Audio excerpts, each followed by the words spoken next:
Hey guys, tonight we're not just talking about history, we're stepping right into it. Imagine, if you will, the gentle caress of a warm breeze carrying the faint scent of myrrh and crushed flowers, the distant murmur of the Nile, a rhythmic lullaby. You're standing, perhaps, on the sun-baked banks of an ancient river, the air shimmering with heat, and before you, a scene unfolds. A pharaoh, serene and majestic, his eyes starkly outlined in a deep, enigmatic black. His skin, a rich ochre, catches the light. This isn't a history lesson you'll be able to keep your eyes open for, I promise you. The sheer weight of ancient dust, the whisper of forgotten incantations, the methodical application of pigments that have long since turned to myth. You probably won't survive this journey awake. So, before you get comfortable, take a moment to like the video and subscribe, but only if you genuinely enjoy what I do here. And as you settle in, let me know where you're listening from and what time it is for you right now. Now, dim the lights, maybe turn on a fan for that soft background hum, and let's ease into tonight's journey together. You find yourself transported, not by a time machine, but by the quiet hum of your own imagination, to a place where the concept of beauty was interwoven with divinity, protection, and the very fabric of existence. We're not just talking about makeup as a superficial adornment here. Oh, no, this was serious business. Life and death stuff, or rather, life and afterlife stuff. You're now a silent observer, a ghostly presence, as you witness the earliest documented instances of human beings consciously altering their appearance with substances found in the earth. The sun, a relentless artist, paints the desert in hues of gold and amber, and beneath its gaze, you see figures, even in the most ancient of times, reaching for something to enhance, to protect, to define themselves. Consider the pre-dynastic periods, long before the pyramids pierced the sky, or Cleopatra's barges glided down the Nile. We're talking about a time so ancient that its echoes are barely whispers on the wind. Yet, even then, archaeological digs reveal palettes, primitive, grinding stones, and traces of pigments. It's a subtle indication, a gentle nudge from history, telling us that the desire to adorn, to decorate, to make a statement, isn't a modern invention. It's as old as human consciousness itself. You can almost feel the gritty texture of malachite, a vibrant green mineral being crushed between two stones, the dust rising, catching the sunlight, ready to be mixed with oils or resins. This wasn't about vanity in the way we understand it today. It was a deeper, more primal urge.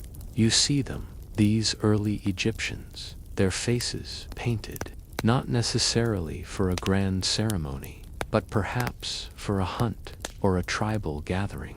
The green around their eyes, you realize, isn't just for show.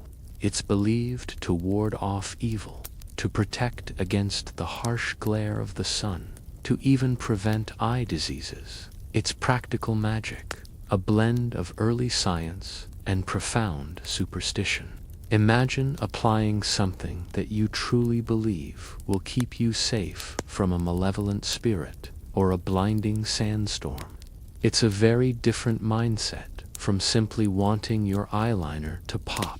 You almost feel a chill despite the heat as you grasp the spiritual weight attached to these simple acts of adornment. As the millennia drift by and you move through the early dynasties, the artistic expression becomes more refined, the intention more explicit. You see the emergence of the iconic Kohl, that striking black line that extends from the corners of the eyes. It's not just a beauty mark. It's a window to the soul, an amplification of the gaze, a protective barrier against the sun's scorching rays and the flies that swarmed the fertile lands. You watch as a priest, his face stern and unyielding, meticulously applies the kohl, not with a flick of the wrist like a modern makeup artist, but with a deliberate, almost meditative precision. Each stroke is a prayer, a blessing, a shield. Then there's the use of red ochre, not just for lips, mind you, though you will see that later. Here, in these earlier periods, it's often used on the cheeks, mixed with a little fat or oil, to give a healthy, vibrant flush. It's a sign of vitality, of life force. You watch as a woman, perhaps preparing for a feast, gently dabs the pigment onto her cheekbones. It's a subtle transformation, not a dramatic one, but it speaks volumes about the value placed on appearing hale and robust in a world where survival was a daily challenge. You can almost smell the earthy scent of the ochre, a primal aroma that connects you directly to the ancient earth itself. Historians still argue whether the earliest cosmetic use was purely functional protection from the elements, insect, repellent, or even medicinal, or if an innate desire for aesthetic enhancement was present from the very beginning. Was it born out of necessity or out of an artistic impulse? Perhaps it was a beautiful blend of both, a symbiotic relationship between utility and artistry that evolved over time. You consider the crocodile dung sunscreen we'll get to later, and you realize that while it sounds utterly bizarre to our modern ears, it likely served a purpose, however unpalatable. The ancients weren't just slapping things on their faces willy-nilly. There was often a reasoning, however rudimentary, behind their choices. You notice the meticulousness, even in these early stages. It's not simply smearing mud on faces. There's a deliberate grinding, mixing, and application. The raw materials might be natural, but the process is an early form of chemistry. They are transforming something from its raw state into a usable product, a cosmetic. And you begin to understand that this isn't just a transient trend. It's a foundational element of their culture, deeply embedded in their beliefs and daily routines. The cosmetic arts were not trivial. They were fundamental. Even the tools are telling. You might catch a glimpse of a smooth, flat stone, worn concave from countless hours of grinding pigments, or a thin, delicate stick of wood or bone used to apply the kohl. These aren't mass-produced items. They are handcrafted, often with care, suggesting the importance of the substances they were designed to handle. You can almost feel the weight of these ancient tools in your hand. Imagine the sensation of rubbing the pigments into a paste. It's a connection across millennia, a whisper of human ingenuity. And what about the social aspect? You observe how these practices aren't just personal, they're communal. You see mothers teaching their daughters how to grind malachite, how to mix the kohl. You see servants assisting their masters and mistresses. It's a shared knowledge passed down through generations, refined and perfected with each passing era. It's not a secret, guarded ritual for the few, but an integral part of their societal fabric. This shared activity fosters a sense of belonging, a collective understanding of what it means to be civilized and beautiful in their world. You might even see a faint, almost imperceptible smile cross the face of an individual after they've applied their daily adornments. a moment of quiet satisfaction, a feeling of readiness to face the day, prepared for both the earthly challenges and the spiritual currents that flowed through their lives. It's a universal human experience, isn't it? That small boost of confidence, that sense of being put together before you step out into the world. Even in a time of pharaohs and pyramids, that feeling transcends the ages. You're witnessing the slow, organic birth of an art form, one that would reach its zenith in the New Kingdom, but whose roots are firmly planted in the dusty, ancient soil of pre-dynastic Egypt. The initial strokes, the hesitant experiments, the gradual realization of the power held within these humble pigments. It's a process of discovery, of trial and error, of passing down knowledge from one generation to the next. The foundational elements are being laid piece by meticulous piece for a cosmetic tradition that would captivate future archaeologists and inspire generations of beauty enthusiasts. You're watching the very first seeds of glamour being sown, not in a brightly lit department store, but in the sun-drenched, sand-swept crucible of ancient civilization. It's boring, yes, but it's a beautiful kind of boring, the kind that lets your mind drift and settle into the rhythms of a long-lost world. Asterisk. As you continue your ethereal journey through the sands of time, you begin to grasp that the pigments used by the ancient Egyptians weren't merely functional. They were imbued with profound, symbolic, and sacred meaning. You shift your perspective, now hovering above the vibrant, bustling workshops and homes where these materials were prepared. The Nile, that lifeblood of Egypt, didn't just irrigate their crops. It provided the very palette from which their beauty sprung. You start to see how deeply intertwined their understanding of beauty was with their natural environment and their spiritual beliefs. Imagine a craftsman, his hands stained with vibrant hues, meticulously grinding a lump of something shockingly green. This isn't just any green. This is malachite, a copper carbonate mineral often found in copper mines. For the Egyptians, malachite wasn't just a pretty color. Oh no, it symbolized joy, fresh growth, and resurrection. It was associated with the goddess Hathor, the deity of love, beauty, music. So, when you see a woman applying this vivid green pigment to her eyelids, you're not just witnessing a cosmetic act. You're observing a ritual, a connection to the divine, a silent prayer for well-being and fertility. It's a rather calming thought, isn't it? That your eyeshadow could literally be a blessing. Then there's the deep, rich black that defines so many Egyptian eyes, Kohl. While often made from galena, a lead sulfide, it could also be derived from antimony, manganese, oxide, or even burnt almond ash. Galena, specifically, was abundant in Egypt and easily accessible. You watch as a lump of this metallic, almost shimmering black stone is carefully crushed into an incredibly fine powder. The process is slow, deliberate, almost hypnotic.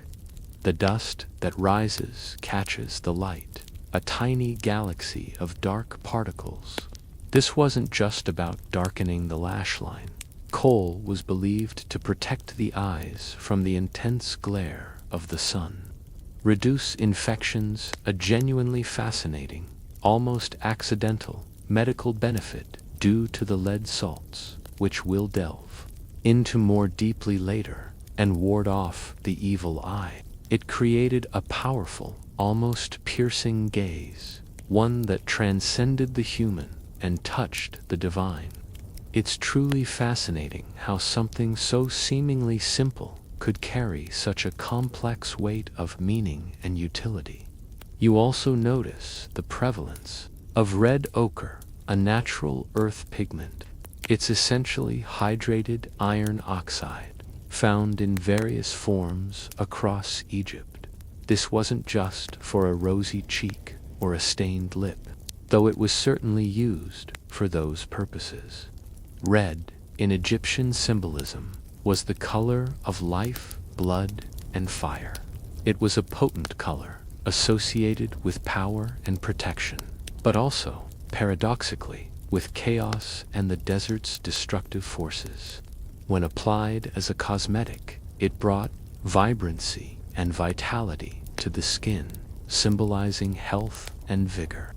You see women, and even men, rubbing this reddish powder onto their lips and cheeks, sometimes mixed with animal fat or resin to create a paste. It's a natural blush, yes, but one steeped in the very essence of life itself, a bit more meaningful than just matching your lipstick to your outfit, wouldn't you say?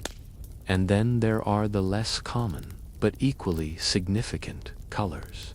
Yellow ochre, another iron oxide, was used to depict skin tones, particularly for women, in tomb paintings, giving them a lighter, more ethereal appearance. Blue, often derived from ground lapis lazuli, a semi-precious stone imported from Afghanistan, mind you, indicating its immense value and the reach of Egyptian trade networks. Or later, through the revolutionary creation of Egyptian blue pigment, calcium copper silicate, the world's first synthetic pigment, no less, was used sparingly but powerfully. Blue symbolized the heavens, the cosmos, and the life-giving Nile. Imagine using a pigment made from a stone traded across continents just to make your eyeshadow pop for a special occasion. That's dedication. The preparation of these pigments was an art in itself.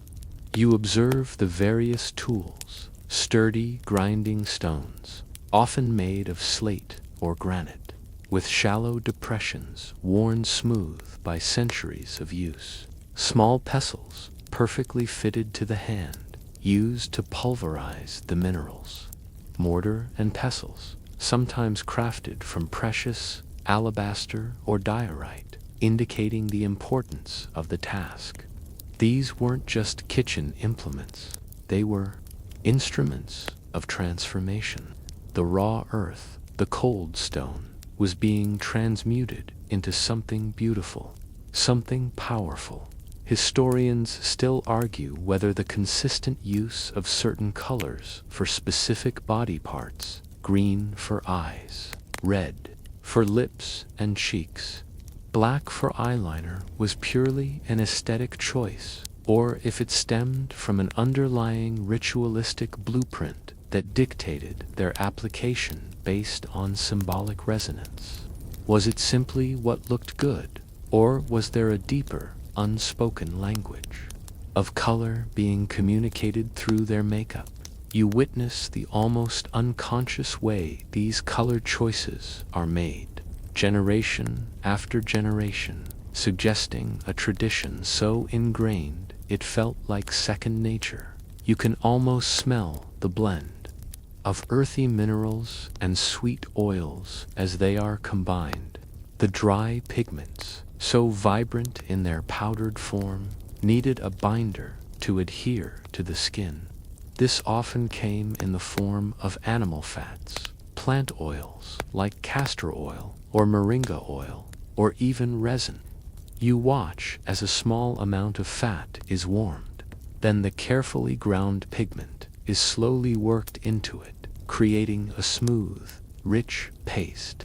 The texture, the consistency, the perfect blend was all crucial. Too thick, and it would cake. Too thin, and it would run.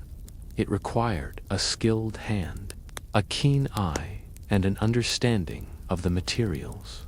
It's a subtle science, really. hidden within the daily routine of beautification.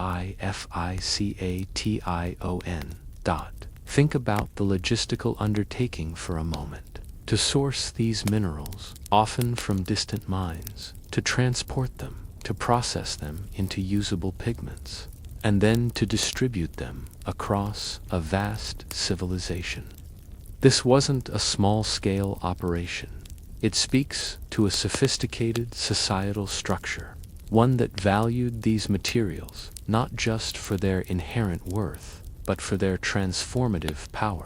It's a bit like imagining a modern beauty brand, but instead of factories and chemical labs, you've got artisans painstakingly grinding rocks by hand under the blazing sun, with the knowledge that their product isn't just for fashion, but for protection, for spirituality, for the very journey into the afterlife.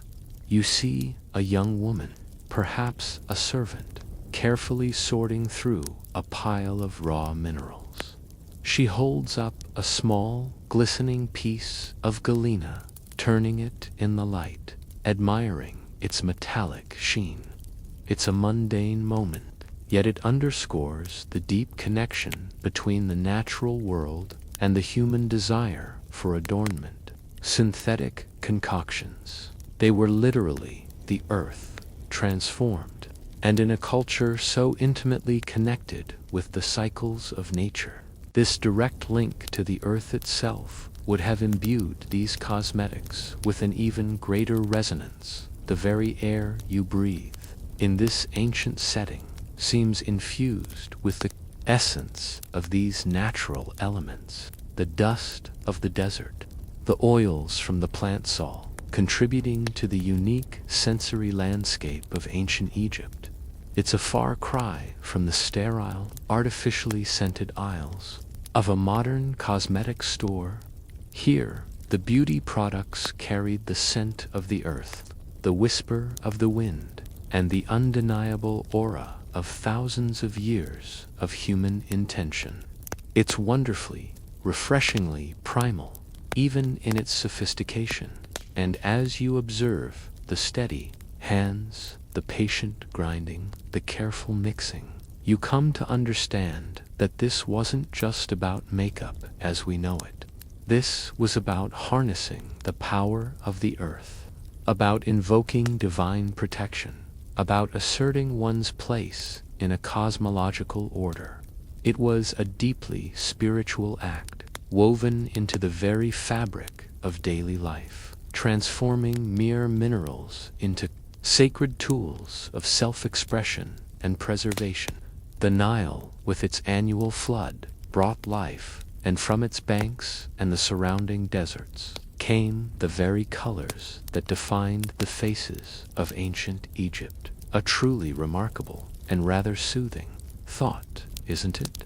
Having glimpsed the sacred origins of their pigments, you now find yourself zooming in on the undisputed star of ancient Egyptian cosmetics, Kohl. You've seen its preparation, the painstaking grinding of galena, but now you're about to understand its true significance, far beyond a simple aesthetic choice. It wasn't just about making the eyes look striking. It was about protecting the windows to the soul, both physically and spiritually. Imagine, for a moment, the relentless Egyptian sun. It beats down with an intensity that can blind the desert.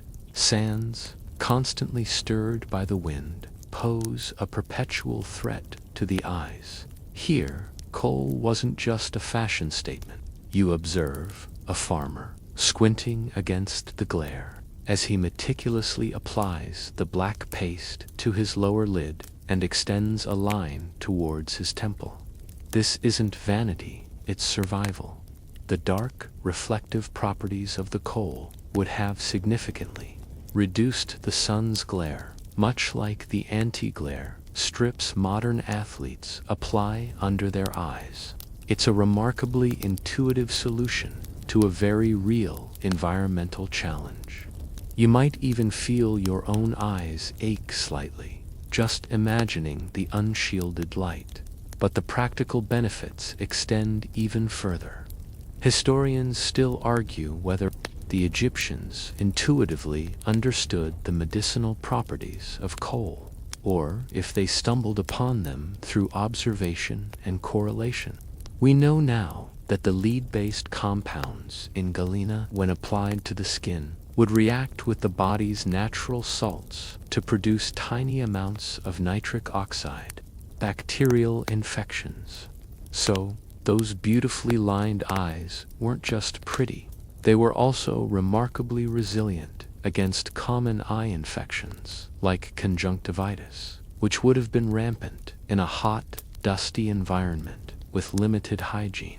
It's a quirky tidbit, isn't it? The world's first medicated eyeliner, long before anyone understood germ theory.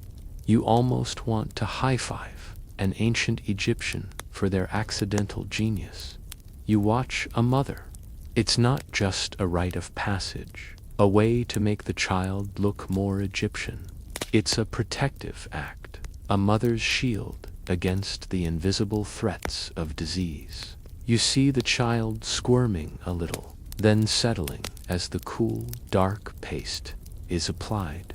This daily ritual would have instilled a profound sense of security, a belief in the power of this dark line to keep illness at bay. It's a testament to the blend of folk medicine and spiritual belief that permeated every aspect of their lives. Beyond the physical protection, Kohl held immense spiritual significance. The eyes, as you know, were considered windows to the soul, conduits for divine energy, and vulnerable points for malevolent forces.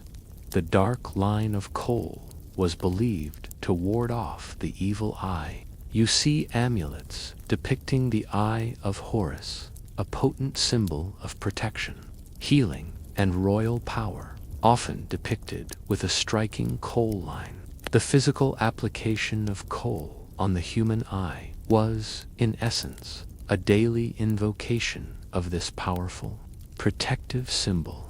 You can almost feel the weight of these invisible forces, the profound desire to shield oneself from unseen dangers. You notice the universality of Kohl, application across all social strata. It wasn't just for pharaohs and queens. From the highest priest to the humblest farmer, everyone, men and women alike, used Kohl. Of being Egyptian, you see laborers with kohl-rimmed eyes, adding a touch of dignity and perhaps a modicum of relief from the sun's relentless assault to their strenuous days. It's a leveler, in a sense, a shared practice that binds the society together. The methods of application were also quite intriguing. You observe various Kohl pots, often small, exquisite vessels made from alabaster, pottery, or even precious materials like ivory or obsidian.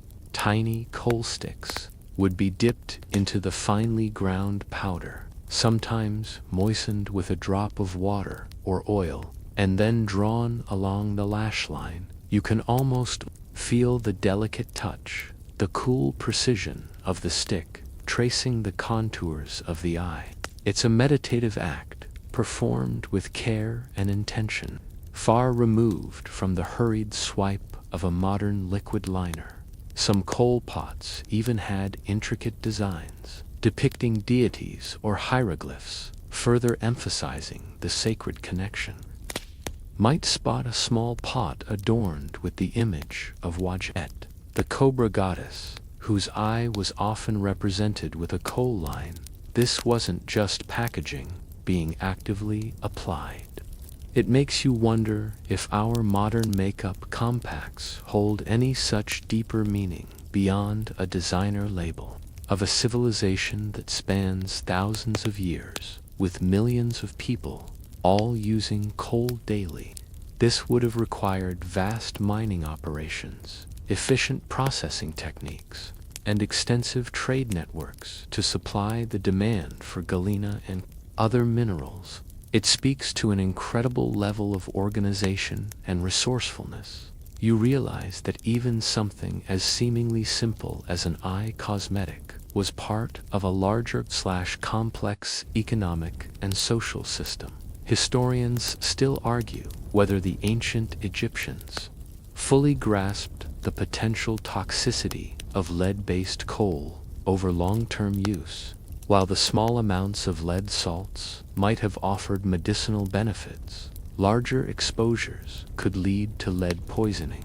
Yet, given the pervasive use and the apparent general health of the population, barring other diseases, it's likely that the benefits outweighed the risks in their daily environment, or the amounts used were carefully controlled. Or perhaps they simply didn't live long enough for the chronic effects to become fully apparent. It's a fascinating paradox. The very substance that offered immediate protection might have carried a hidden full long-term cost. You watch as the day draws to a close, the sun dipping below the horizon, painting the sky in fiery oranges and purples. Even in the dimming light, the kohl-rimmed eyes of the Egyptians you observe seem to glow, reflecting the last rays of the day. It's a powerful image, a testament to the enduring presence of this cosmetic, not just as an adornment, but as a silent, ever-present guardian. It's a part of their identity, as fundamental as the sand beneath their feet and the sky above their heads. You realize that kohl wasn't just applied, it was worn like a second skin, a constant prayer, a shield against the seen and unseen forces of their world. It's a rather comforting thought, the idea of carrying such deliberate, ancient protection with you every day. With the profound significance of kohl etched into your understanding, you now shift your focus to the daily lives of Egypt's elite, particularly its royalty. Here, cosmetics were elevated from protective necessity to an elaborate art form, a daily ritual steeped in luxury, status, and divine connection. You find yourself observing the innermost chambers of a palace, perhaps that of a pharaoh or a high priestess, as the morning light filters through, illuminating a scene of meticulous preparation. Imagine yourself standing silently in a lavishly appointed room. The air is thick with the sweet, heavy scent of frankincense and myrrh, probably wafting from small censers, mingling with the subtle aroma of expensive oils. Before you, a queen sits on a finely carved chair, her posture regal, even in repose. She is not alone. A retinue of highly specialized servants attends to her every need, their movements practiced and precise. This isn't just a beauty routine, it's a performance, a ceremonial act that reaffirms her divine status and earthly power. You watch as the first servant approaches, perhaps with a basin of scented water for cleansing. Then another begins the application of oils to the skin. These aren't just any oils. They are rich, fragrant concoctions, often made from moringa, castor, or olive oil, infused with rare botanicals like lotus, lily, or jasmine.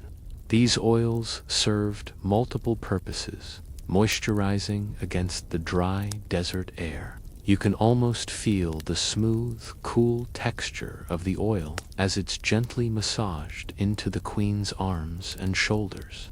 It's an act of pampering, yes, but also one of preservation, ensuring the royal skin remains unblemished, eternally youthful in preparation for the afterlife. Next comes the face. You see small, elegant alabaster jars and delicate wooden spatulas.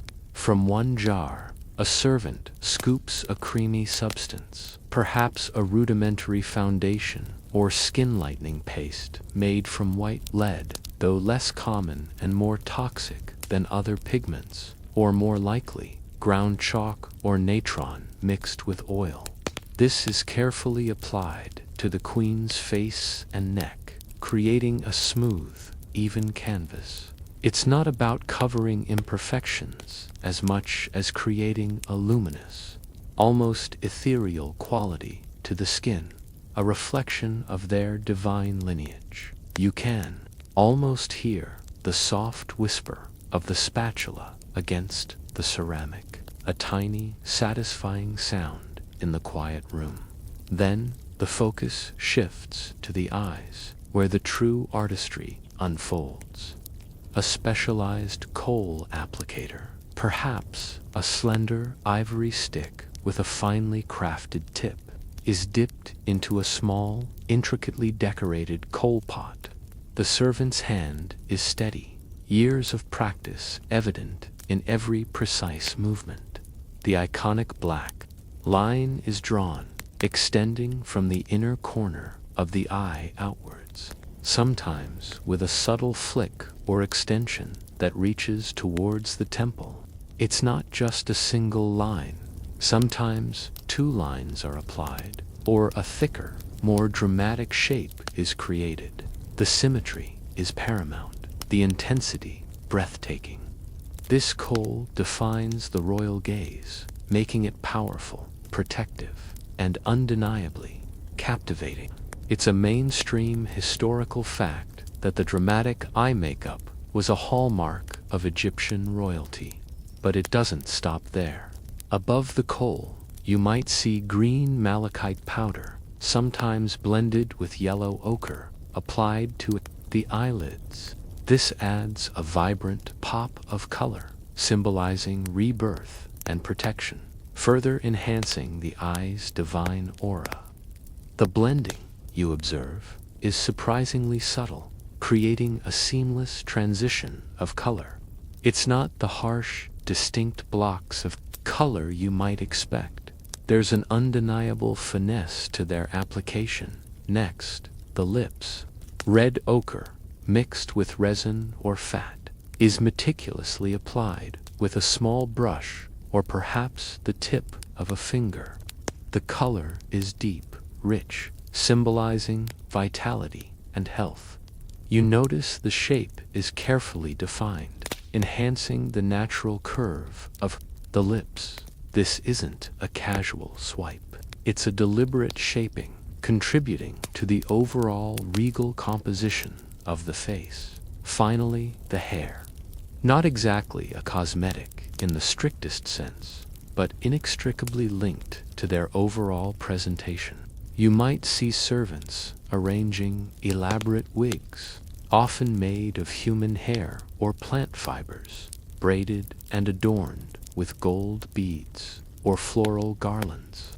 These wigs, often saturated with perfumed oils, served as both fashion statements and a practical way to manage hair in the hot climate, while also protecting the scalp from the sun. The scent of these perfumed oils would have been intoxicating, filling the entire chamber. It's a testament to their dedication to perfection from head to toe. You realize that these elaborate routines weren't just about personal indulgence. They were a daily reaffirmation of the monarch's role as a living god, a bridge between the mortal and the divine. Every applied pigment, every fragrant oil, every perfectly placed strand of a wig contributed to a meticulously crafted image of power, purity, and spiritual potency. As the night wore on, these cones would slowly melt, releasing their fragrant oils, perhaps not the most appealing thought for modern sensibilities. But for them, it was part of maintaining their aura of luxury and divine scent. It's a rather interesting, if somewhat messy, form of ancient aromatherapy.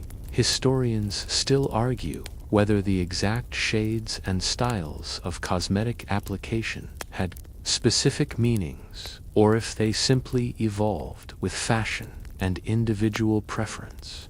Were there strict guidelines for royal makeup, or was there room for personal expression within the established norms? You observe subtle variations from one royal portrait to another, suggesting a degree of individual style, even within the confines of tradition. Perhaps Queen Nefertiti preferred a bolder lip, while Hatshepsut favored a more subdued eye. The nuances are difficult to discern across millennia. The sheer duration of these routines is also striking.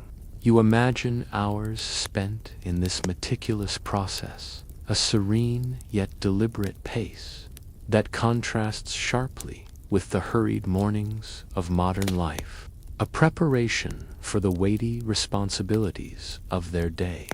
You might even catch a glimpse of the discarded rags or brushes, evidence of the morning's work, hinting at the human effort behind the divine facade. The servants, silent and efficient, were integral to maintaining this illusion of effortless perfection.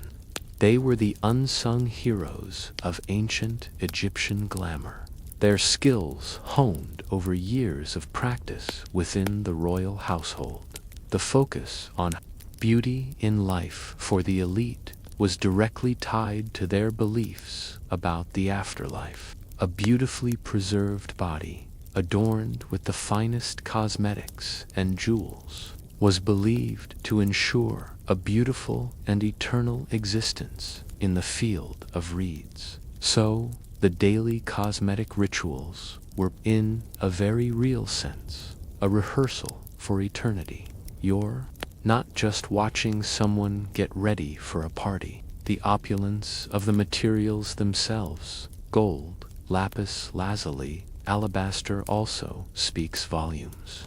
These weren't easily acquired substances. Their presence in the cosmetic repertoire of the elite underscored their immense wealth and power, a visible declaration of their unique position in society. Every glint of gold, every vivid blue pigment, was a testament to their control over resources and their connection to distant lands through trade. It's a reminder that even in ancient times, luxury beauty was a status symbol, that as the queen finally rises, fully adorned, her transformation is complete. Her presence is commanding, almost otherworldly, her kohl-rimmed eyes seeming to hold ancient secrets. You've witnessed not just the application of makeup, but the creation of a living icon. And as she glides out of the chamber, you realize that for the elite, beauty was not just skin deep. From the opulence of royal antechambers, your journey now guides you through the perfumed mists of ancient Egypt, revealing the profound importance of scent in their world. This wasn't just about smelling nice. It was about status, hygiene, medicine, and an intimate connection to the divine. You're entering a sensory realm where fragrance was as vital as sight, a subtle yet powerful language spoken through oils, resins, and carefully crafted incenses. Imagine the air itself as a tapestry woven with aromas. In a bustling marketplace, you catch the sharp, clean scent of natron, used for purification, mingling with the earthy musk of working animals. But then, a wave of something else washes over you, rich, complex, and utterly captivating. This is the world of Egyptian perfumes and perfumed oils, a sophisticated industry that rivaled their cosmetic artistry. You might see merchants fanning samples of fragrant resins, their faces alight with pride in their wares. The base for most ancient Egyptian perfumes was oil, not alcohol as in modern perfumes. Plant oils like moringa, almond, castor, or oil from the Balanites Egyptiaca tree were often used because they were readily available and had a long shelf life. These oils were then infused with a staggering array of aromatic botanicals through a process called enfleurage or maceration. You might witness a servant carefully layering fresh flower petals, lilies, lotus, jasmine, and roses, with thin layers of pure animal fat or oil, allowing the delicate essential oils to be absorbed over time.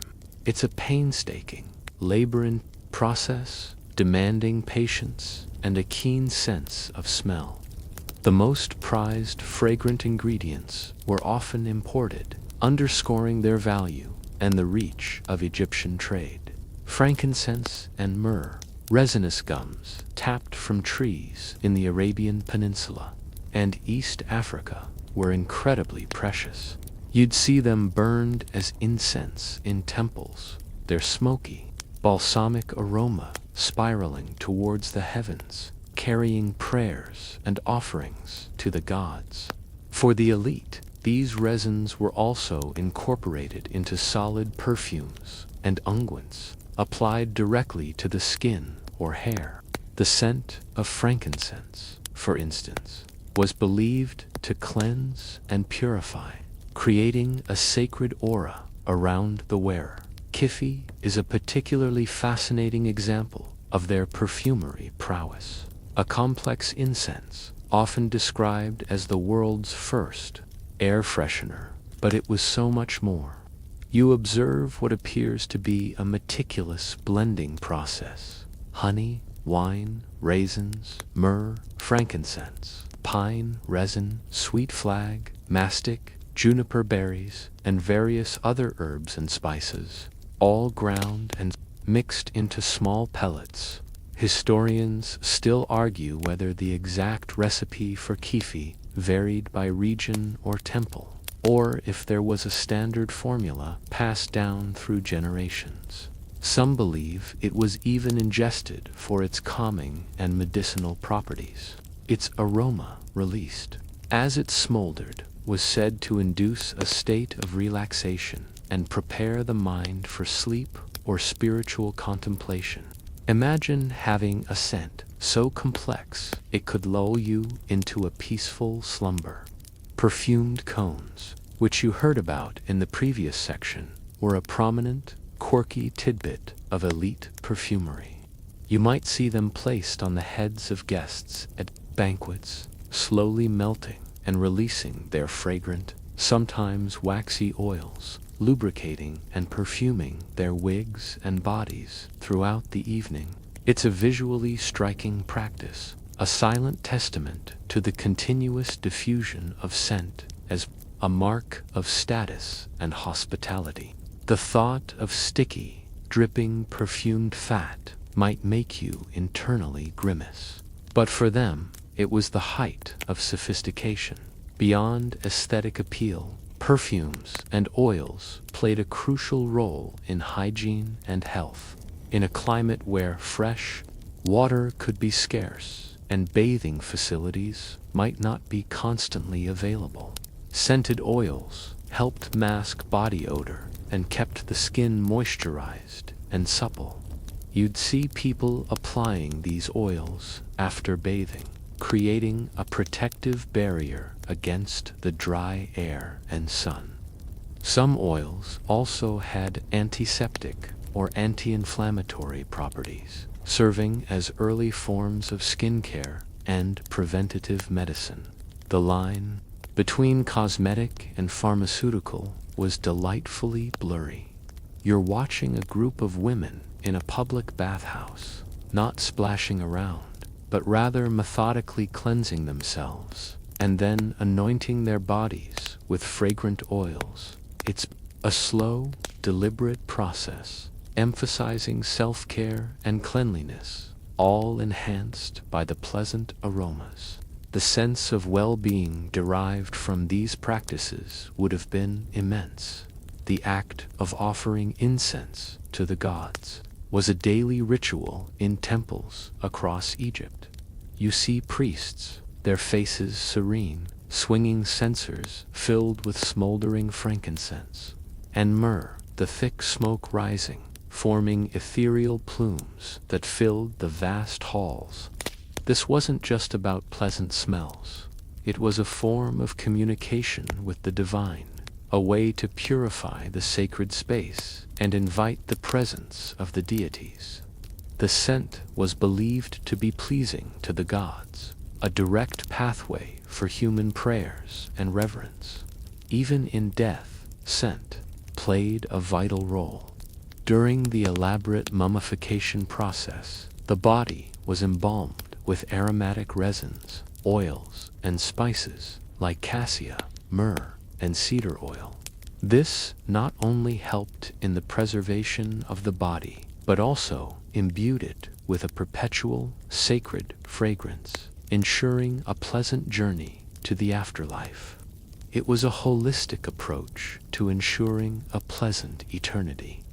The importance of scent is also evident in Egyptian art.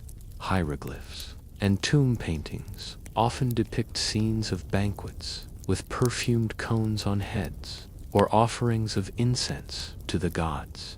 Vessels for holding perfumes and oils, intricate alabaster jars, glass bottles, and faience containers were often exquisitely crafted, reflecting the value placed on their fragrant contents. You might spot a tiny, beautifully carved glass unguentatorium designed to hold a precious few drops of the most. You might observe a small, almost alchemical laboratory where plants are distilled or fats are rendered for enfleurage. The knowledge required to extract and combine these delicate essences was profound, almost magical. It's a complex blend of botany, chemistry, and artistry. Historians still argue whether the specific aromatic profiles were consistent across different periods of Egyptian history, or if favored scents changed with fashion and the availability of new trade routes. Did Hatshepsut's preferred scent differ wildly from Cleopatra's? It's hard to say definitively, as many recipes were closely guarded secrets. Value that transcended specific trends, the very air you breathe, as you observe this ancient world, is subtly different, richer, laden with the echoes of these ancient fragrances.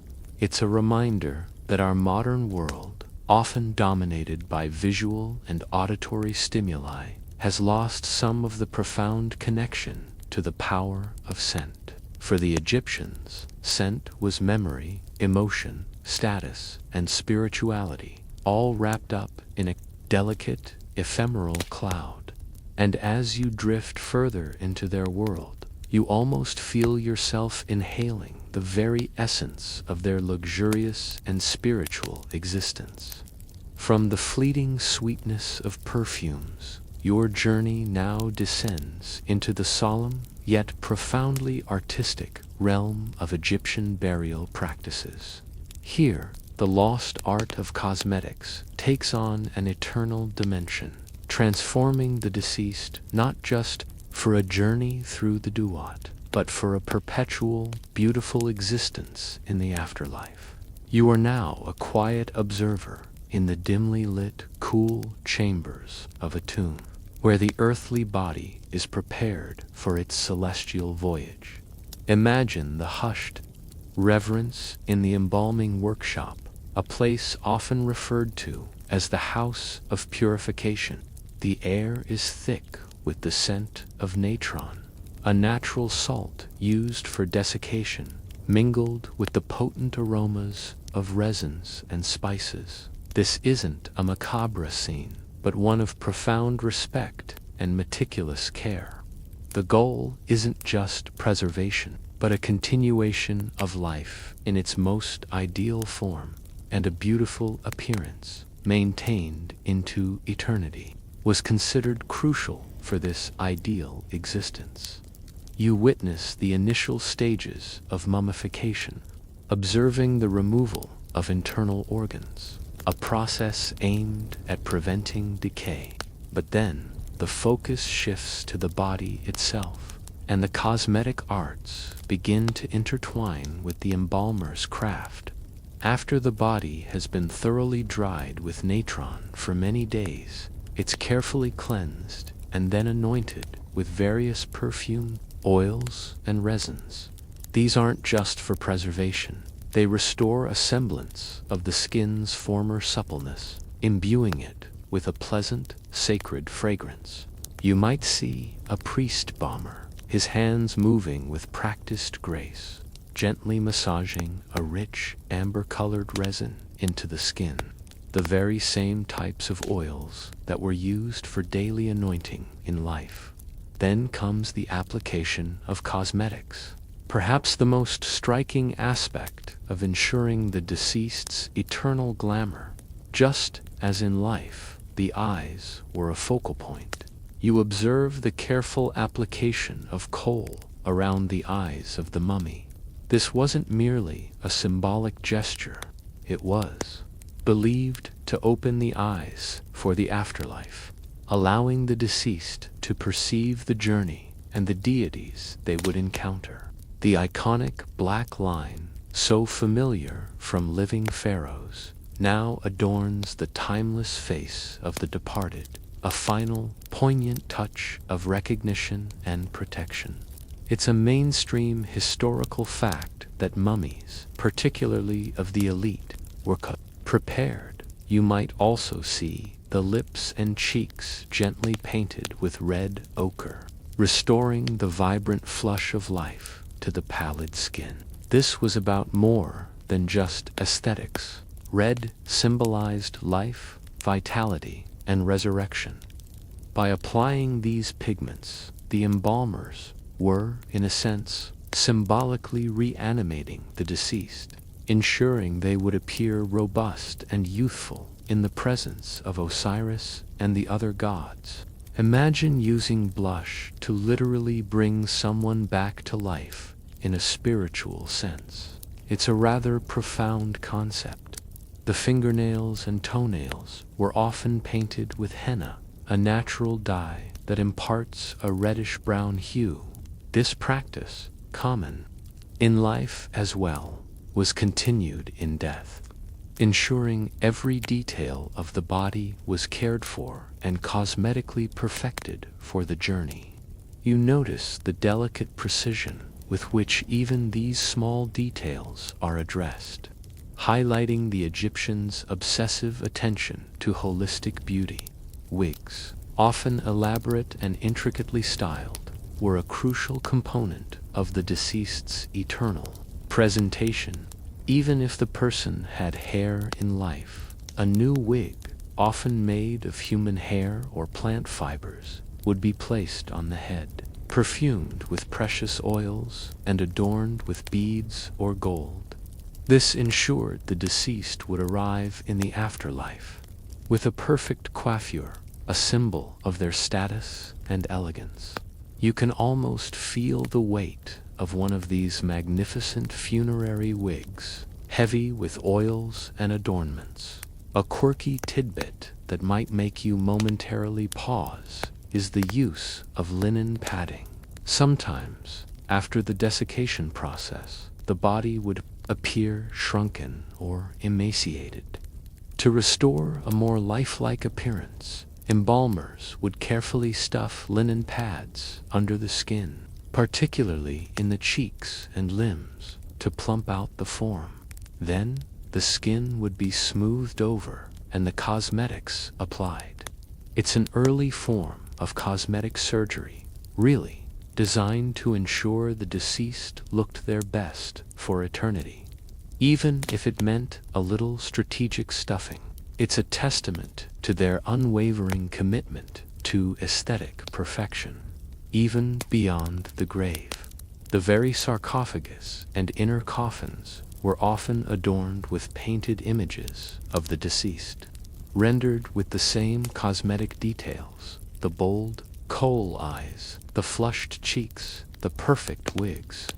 These images served as a perpetual representation of the idealized, eternally beautiful form that the deceased was hoped to achieve in the afterlife.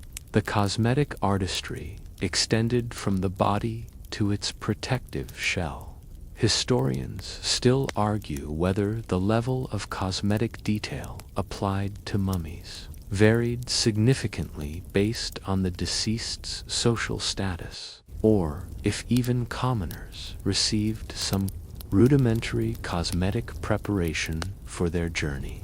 While the most lavish treatments were reserved for royalty and the elite, evidence suggests that some form of anointing and perhaps basic Kohl application was widespread, demonstrating a universal belief in the importance of appearance in the afterlife. You might notice a subtle difference in the quality of the pigments or the intricacy of the application between a royal mummy and a more modest burial, but the intent remains consistent. The tools used for funerary cosmetic application would have been similar to those used in life, though perhaps specially dedicated for the sacred task. You might imagine pristine Kohl sticks, small spatulas for applying pastes, and unguent jars, all used with utmost care in the solemn quiet of the embalming chamber.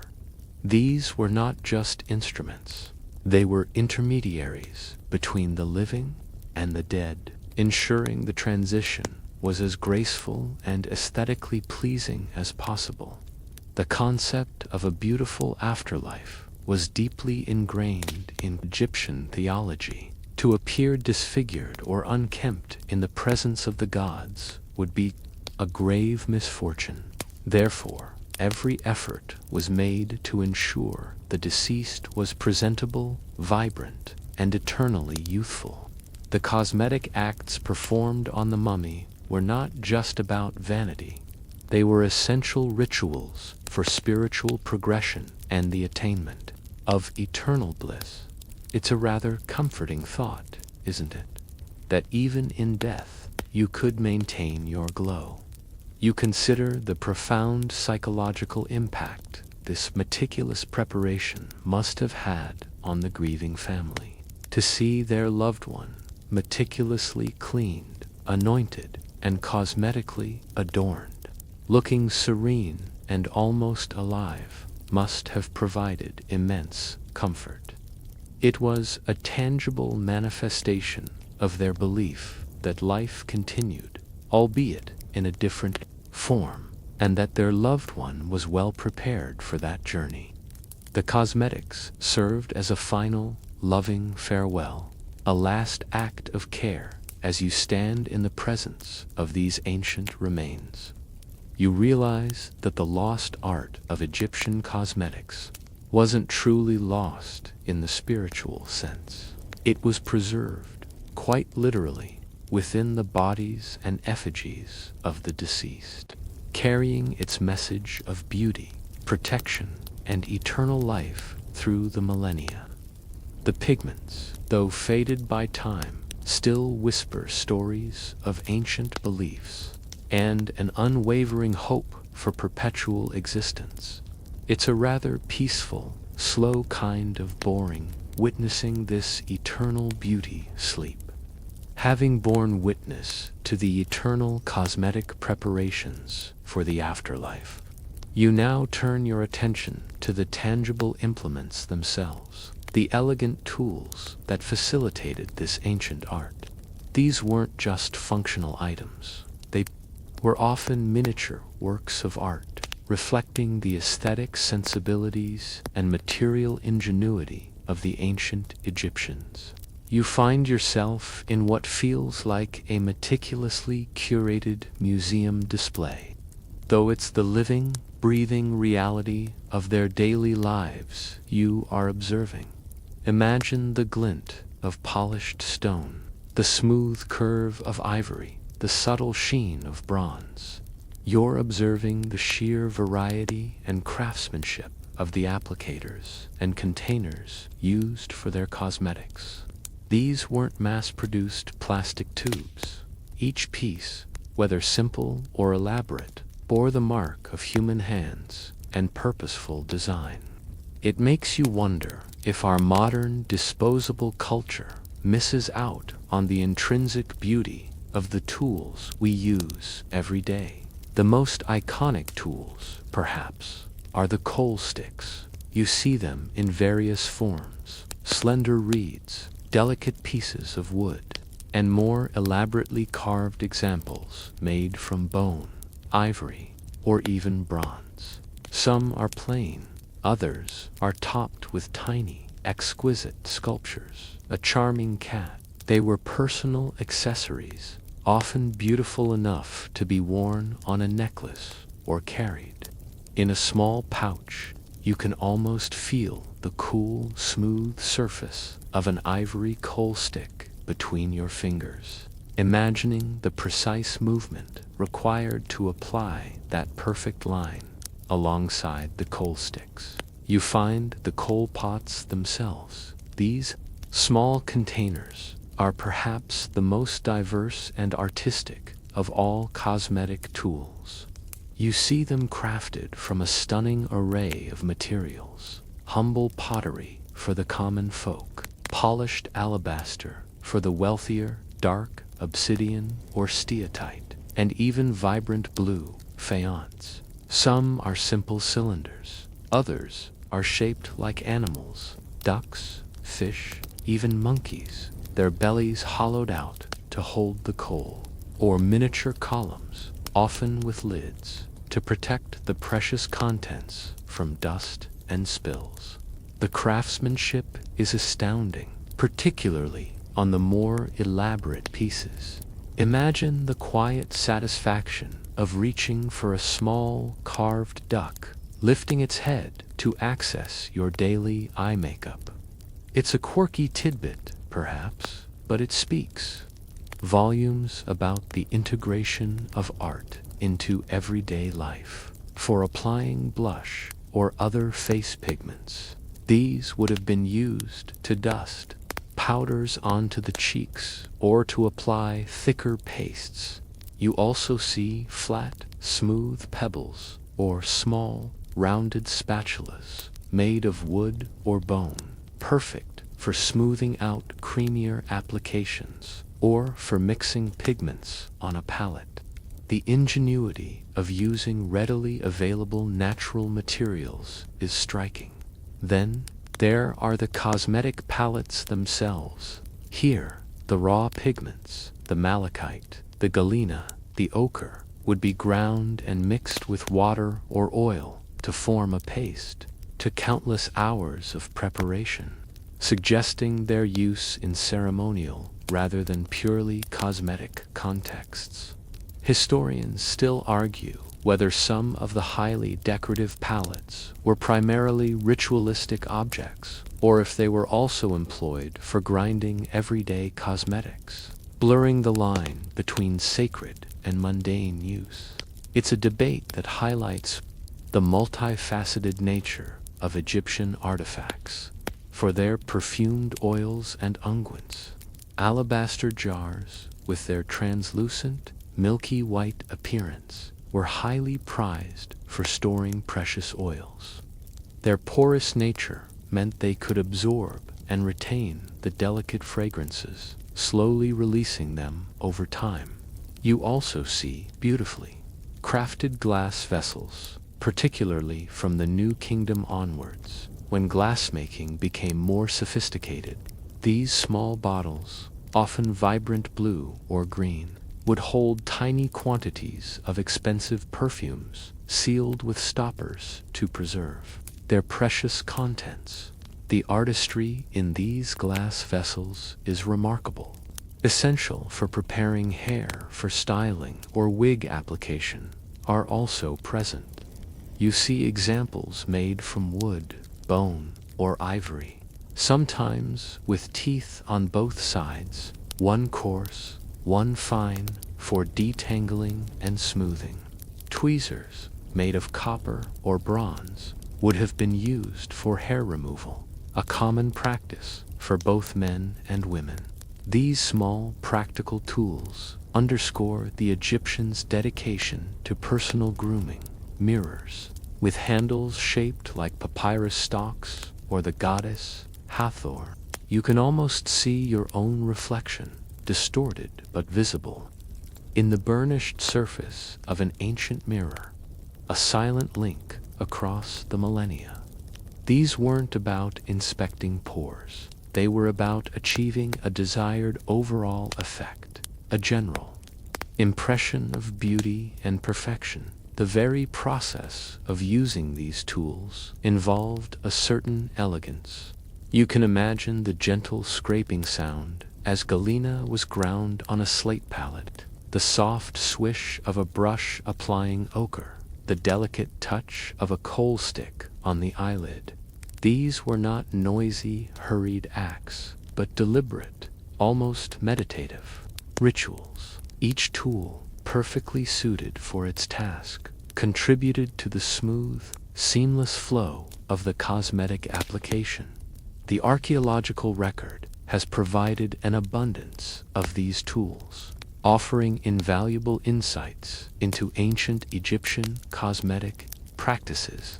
From simple, well-worn grinding stones found in domestic settings to exquisite, highly decorated coal pots unearthed from elite tombs, each artifact tells a story. They are tangible links to a lost art, allowing us to reconstruct, however partially, the routines and aesthetics of a distant past. You consider the longevity of these materials. Stone palettes, alabaster jars, and bronze coal sticks have survived thousands of years, carrying with them the faint echoes of their original purpose. They are more than just museum pieces. They are silent witnesses to countless moments of personal adornment, intimate rituals performed in the daily lives of ancient Egyptians. It's a remarkable legacy, preserved in the very tools they used. As you reflect on these elegant implements, you realize they are not merely functional objects, but rather extensions of the human desire for beauty and order. They represent a sophisticated understanding of materials, a mastery of craftsmanship, and a deep appreciation for the artistry involved in transforming raw elements into tools of self-expression. They whisper stories of patience, precision, and a pervasive commitment to an aesthetic ideal. It's a quiet, rather comforting, boring, this contemplation of ancient elegance. After exploring the opulent world of royal routines and the exquisite tools of the trade, solely for the elite, but you'd be mistaken. While their materials and methods might have been less lavish, the desire for beauty, cleanliness, and protection permeated all levels of ancient Egyptian society. You're now a silent observer in a more humble dwelling, perhaps a bustling artisan's home or a farmer's modest abode. Imagine the dawn breaking over a small village along the Nile. The air is warm, humid, carrying the scent of cooking fires and damp earth. You see families beginning their day not with a retinue of servants, but with their own hands and simple, well-worn tools. For them, cosmetics weren't about divine representation or grand ceremonies. They were about practicality, health, and a more accessible, yet still deeply felt, sense of personal presentation. The cornerstone of their cosmetic routine, much like the elite, was Kohl. Even for the common folk, Kohl was considered essential. You watch as a fisherman, preparing for a day under the relentless sun, takes a small, unadorned terracotta pot and a simple wooden stick. He dips the stick into the black powder, perhaps, moistened with a drop of water, and applies it to his eyes. It's a quick, efficient motion, born of daily habit. For him, The coal serves as vital sun protection, reducing glare off the water and sand, and, crucially, as a defense against eye infections so prevalent in their environment. It's a mainstream historical fact that coal was used across all social classes. You might even feel your own eyes squinting a little, just imagining a day without sunglasses. For pigments like red ochre, used for lips and cheeks, common Egyptians would have relied on more readily available local sources. You might see a woman gently rubbing a small reddish stone against a rough, grinding surface, creating a fine powder. This would then be mixed with animal fat or a cheaper plant oil, like castor oil, to create a simple, earthy blush or lip stain. It wasn't about achieving a flawless, uniform complexion, but rather a healthy, vital glow. It's a subtle touch indicating well-being and a touch of personal pride. You can almost feel the gritty texture of the ochre on your fingertips. While they wouldn't have had access to imported frankincense or rare lotus oils, common Egyptians still valued pleasant scents and hygiene. They would have utilized locally sourced perfumed oils, perhaps infused with more common flowers and herbs grown in their own gardens, or cheaper resins and spices. You might see them anointing their bodies with these oils after a simple wash in the Nile or a basin of water. These oils provided basic moisturization, protected the skin from dryness, and offered a simple, refreshing fragrance. It's a quiet testament to their understanding of self-care. Even without access to extravagant means, their cosmetic tools were, predictably, more rudimentary, but no less effective. Instead of elaborate alabaster jars, you'd find coal pots made of plain pottery or carved wood. Grinding pallets would be simple, flat stones. Applicator sticks might be simple reeds or smoothed twigs. These tools were functional, durable, and often passed down within families. You might observe a well-worn pallet, its surface smooth from countless hours of grinding, a silent witness to generations of daily routines.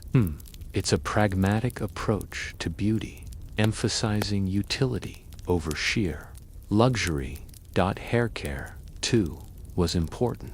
While elaborate wigs were reserved for the elite, common Egyptians would still oil and style their natural hair, often braiding it to keep it tidy and protected from dust and sun. Simple wooden combs would be used for disentangling and styling. You might see a child, their hair neatly braided, ready for their day of play or chores. Application between social classes was strictly enforced, or if there was more fluidity, while sumptuary laws dictating cosmetic use were not explicit. Economic realities certainly limited access to rare and precious materials for the common folk. Yet, the core practices, kohl for eyes, ochre for color, and scented oils for skin, remained consistent across the social spectrum, highlighting a shared cultural understanding of beauty and well-being. It's a subtle but important point. The what was universal, the how varied, a quirky tidbit that demonstrates their resourcefulness for those who couldn't afford expensive perfumes. Natural deodorants would have been essential. You might observe them using crushed carob pods or natron mixed with fragrant herbs as underarm deodorants. It's a rather ingenious solution, isn't it? Making the most of what was available to stay fresh and presentable in a hot climate. You also notice the communal aspect of these practices. Unlike the secluded rituals of the royalty, common folk might help each other. a mother applying Kohl to her child, neighbors sharing a particularly good batch of perfumed oil.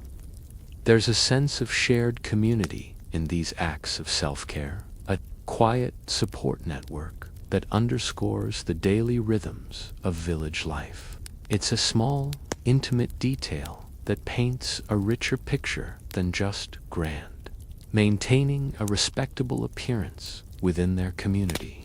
A clean, well-groomed individual would have been seen as responsible and cared for, contributing to the overall harmony of the household and village. It wasn't about turning heads in a royal procession. It was about facing the day with dignity and a touch of personal comfort. You consider the sheer resilience of these people, living lives often dictated by the cycles of the Nile and the demands of agricultural labor. Yet, amidst the daily grind, they still found moments for self-care. The application of Kohl, for instance, even for a common laborer, wasn't just a habit. Progresses, and you see individuals returning from their labors. You notice that while some of the cosmetics may have faded slightly, the underlying sense of dignity and care remains. The faint lines of Kohl, the lingering scent of humble oils, these are not about dramatic transformations, but about subtle enhancements, a quiet affirmation of self in a bustling world. It's a gentle, reassuring kind of boring witnessing the quiet routines of ordinary lives unfolding through millennia. Having observed the daily, often humble, cosmetic practices of the common Egyptian, your journey now shifts to a realm shrouded in greater mystery. The specific recipes and preparation methods that brought these ancient cosmetics to life. Many of these secrets have, alas, been lost to the sands of time, leaving modern scholars to piece together tantalizing clues from archaeological finds and fragmented texts. You find yourself now a silent apprentice in what might have been an ancient Egyptian cosmetic workshop, trying to discern the whispers of forgotten artisans. Imagine the methodical rhythm of pestle against mortar, the subtle hiss as powders are mixed with oils, the earthy aroma of minerals blending with sweet resins. This isn't a brightly lit laboratory. It's likely a shaded, cool space, perhaps a dedicated corner in a larger household or a specialized artisan's small, private room. Here, knowledge was paramount, often passed down verbally from master to apprentice, or carefully inscribed on papyrus, only to be lost to the ravages of time and changing cultural tides. Take, for instance, the preparation of Kohl. While we know galena was the primary ingredient, the precise particle size and binding agents varied. You can almost see the painstaking process. Lumps of black galena, perhaps sourced from the Gebel el-Zait mines, being crushed by hand. Then the real work began, grinding it into an incredibly fine powder. This wasn't a quick task. It required hours, possibly days, of relentless grinding on a stone pallet with a hard pebble, until the powder was as fine as modern talc. The finer the powder, the smoother the application, and the more intense the color. You might even hear the soft, rhythmic scrape that would have filled the workshop. Once pulverized, the Kohl powder needed a binder. This is where the recipes truly diverged and often became proprietary. You might observe a small amount of water being added, perhaps even a specific type of resin or animal fat, sometimes soot from burning lamps, or even antimony was added to enhance the blackness. The goal was to create a paste that was stable, easy to apply, and wouldn't easily smudge no small feat without modern emulsifiers. Historians still argue whether certain additives to Kohl were purely for color enhancement or if they contributed to its noted medicinal properties, hinting at a sophisticated, albeit empirical, understanding of chemistry. It's a testament to ancient ingenuity that they achieved such remarkable stability with natural materials. Then there's the vibrant malachite green eyeshadow. This required the careful pulverization of malachite, or, again, to an incredibly fine consistency. What was it mixed with? Perhaps a lighter plant oil, or even beeswax for a more solid, creamy texture. You might see a small, heated crucible where beeswax is gently melted. Then the green powder slowly stirred in, forming a rich emerald paste that would harden when cool. The luminosity of the finished product, you imagine, would have been breathtaking. Under the Egyptian sun, the production of red ochre for lips and cheeks was comparatively simpler, but still required skill. The iron oxide pigment was readily available, but its quality varied. You might see large lumps of reddish earth being selected, then ground down. The key was to achieve a vibrant, uniform color. It would then be blended with fats, perhaps animal fat from cattle or geese, or richer plant oils like moringa oil to create a smooth, pigmented cream. Some recipes might have even included carmine or red lead for a bolder hue, though the latter would have carried significant toxicity risks. The choice of binder would determine the texture: a stiffer paste for a more defined lip, a softer one for a sheer cheek tint. A quirky tidbit is that some evidence suggests they used a brush made from a reed, or even their fingers, to apply this, a simple yet effective method that has remained essentially unchanged for millennia. The perfumed oils were perhaps the most complex to create. You recall the mention of enfleurage, where fats absorbed the scent of delicate flowers like lotus or jasmine. This process involved many stages, carefully spreading fresh, odorless fat on glass plates or linen, layering fresh petals over them, replacing the petals daily for weeks or even months until the fat was thoroughly saturated with the floral essence. This scented fat, known as a pomade, could then be used as a solid perfume or further processed to extract the pure perfume oil by mixing with alcohol, though not common until much later periods, or by heating and pressing. You can almost feel the softness of the petals. Imagine the delicate scent that would slowly infuse the fat. It's a silent, painstaking dance between flower and fat. For resins like frankincense and myrrh, the process was different.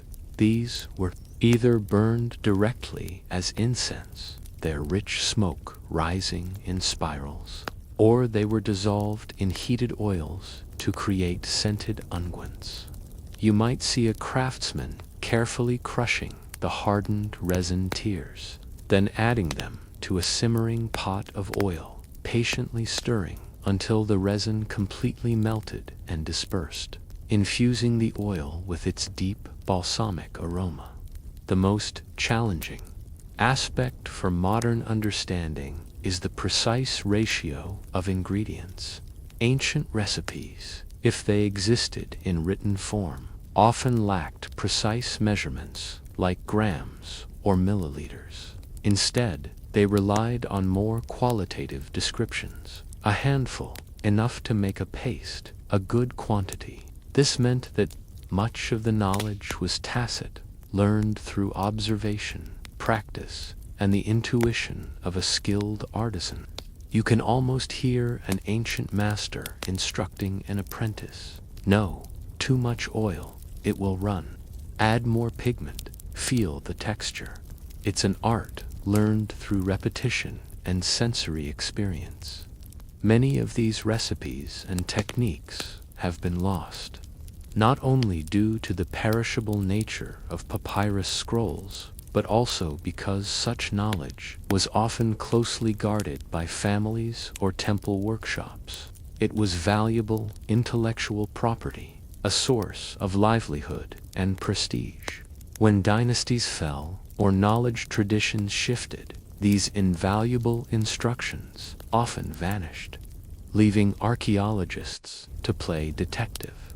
Historians still argue whether the Egyptians employed any rudimentary forms of distillation for extracting essential oils, or if maceration and enfleurage were the primary methods. While rudimentary distillation techniques existed in Mesopotamia around the same time, clear evidence for its widespread use in Egyptian perfumery is scarce. This debate highlights the constant challenge of reconstructing ancient technologies from incomplete evidence. A particularly fascinating, if perhaps unappealing, ingredient for some cosmetic pastes was animal dung, specifically crocodile dung, sometimes used as a base for specific creams or even as a rudimentary sunscreen or anti-blemish treatment. While it sounds utterly bizarre to modern sensibilities, its medicinal properties, perhaps antimicrobial from fermentation, or even physical barrier, might have been empirically observed. It's a true quirky tidbit that reminds you just how different their understanding of the world was from ours. Imagine applying crocodile dung to your face for a flawless complexion. It definitely puts modern skincare ingredients into perspective. The preservation of some ancient cosmetic residues on artifacts and even mummies has allowed modern scientists to analyze their chemical composition, providing invaluable clues to these lost recipes. Gas chromatography and mass spectrometry can identify specific lipids, mineral pigments, and even botanical traces. It's like forensic science for ancient beauty, slowly piecing together the molecular puzzle of their cosmetic arts. As you conclude your observation of this ancient cosmetic laboratory, you are left with a profound appreciation for the ingenuity and dedication of these ancient artisans. They transformed raw, often unappealing, natural elements into products that were not only aesthetically pleasing, but also functional, medicinal, and spiritually significant. Their knowledge, though largely unwritten and often lost, speaks volumes about their sophisticated understanding of the natural world and their relentless pursuit of both beauty and well-being. It's a quiet, rather comforting, boring, this contemplation of lost knowledge and enduring skill. From the hushed whispers of forgotten recipes, your journey now guides you into an intriguing intersection of ancient Egyptian life, the surprising blend of cosmetics and medicine. For them, the line between beautification and healing was wonderfully, functionally blurred. Many of the substances they applied to their skin and eyes were believed to possess not just aesthetic properties, but tangible health benefits, making their daily rituals a form of preventative care. You are now observing their understanding of the human body and the natural world, a fascinating interplay of empirical observation and ancient wisdom. Imagine the discomfort of the Egyptian climate, the relentless sun, the pervasive dust, the omnipresent insects, and the ever-present threat of infection in a pre-antibiotic world. Against this backdrop, you realize that what we consider makeup often served as a vital shield. Take Kohl, for example. You've already learned of its primary role in eye protection. Beyond simply reducing glare from the sun and sand, modern scientific analysis has revealed that lead-based coal, specifically galena, when it interacts with the skin, can produce low levels of nitric oxide. This nitric oxide, a known vasodilator, helps stimulate the immune system and promote healing, effectively offering a degree of protection against common eye infections like conjunctivitis and trachoma. You watch as a child, his eyes red and irritated, receives a careful application of Kohl. To the ancient Egyptian, this wasn't just about making the child look better. It was about healing and protection. It's a remarkable, almost accidental, pharmaceutical discovery, isn't it? A mainstream historical fact is that coal contained lead compounds. You also consider the use of malachite, the vibrant green eye paint. While its primary function appears to have been aesthetic and symbolic, associated with joy and fresh growth, some historians suggest it also had antiseptic qualities due to its copper content. Copper, even in small amounts, can act as a natural antimicrobial. So, while you might apply green eyeshadow just for a night out, an ancient Egyptian might have done so, believing it contributed to their overall eye health. It's a delightful thought that your makeup could literally fight off bacteria. Perfumed oils were another fascinating example of this convergence. These weren't just for pleasant aroma. Many of the plant oils used as bases like castor oil, moringa oil, and olive oil, known to be excellent moisturizers, crucial for protecting skin against the dry desert air and sun. But the plants infused into them, such as lotus, jasmine, and various resins like frankincense and myrrh, often possessed their own medicinal properties. Frankincense, for instance, has known anti-inflammatory and antiseptic qualities. Myrrh is a powerful antiseptic and astringent. You observe someone with a minor skin irritation applying a fragrant oil, not just for the scent, but explicitly for its healing properties. It's an early form of aromatherapy, combined with dermatological treatment. Even the humble red ochre, used for lips and cheeks, could have played a subtle role, while primarily for color. The iron oxides in ochre could have offered a very minimal degree of UV protection, acting as a physical barrier against the sun's rays. And some theories suggest that certain preparations of red ochre might have been used to treat minor skin blemishes or irritations due to their drying properties.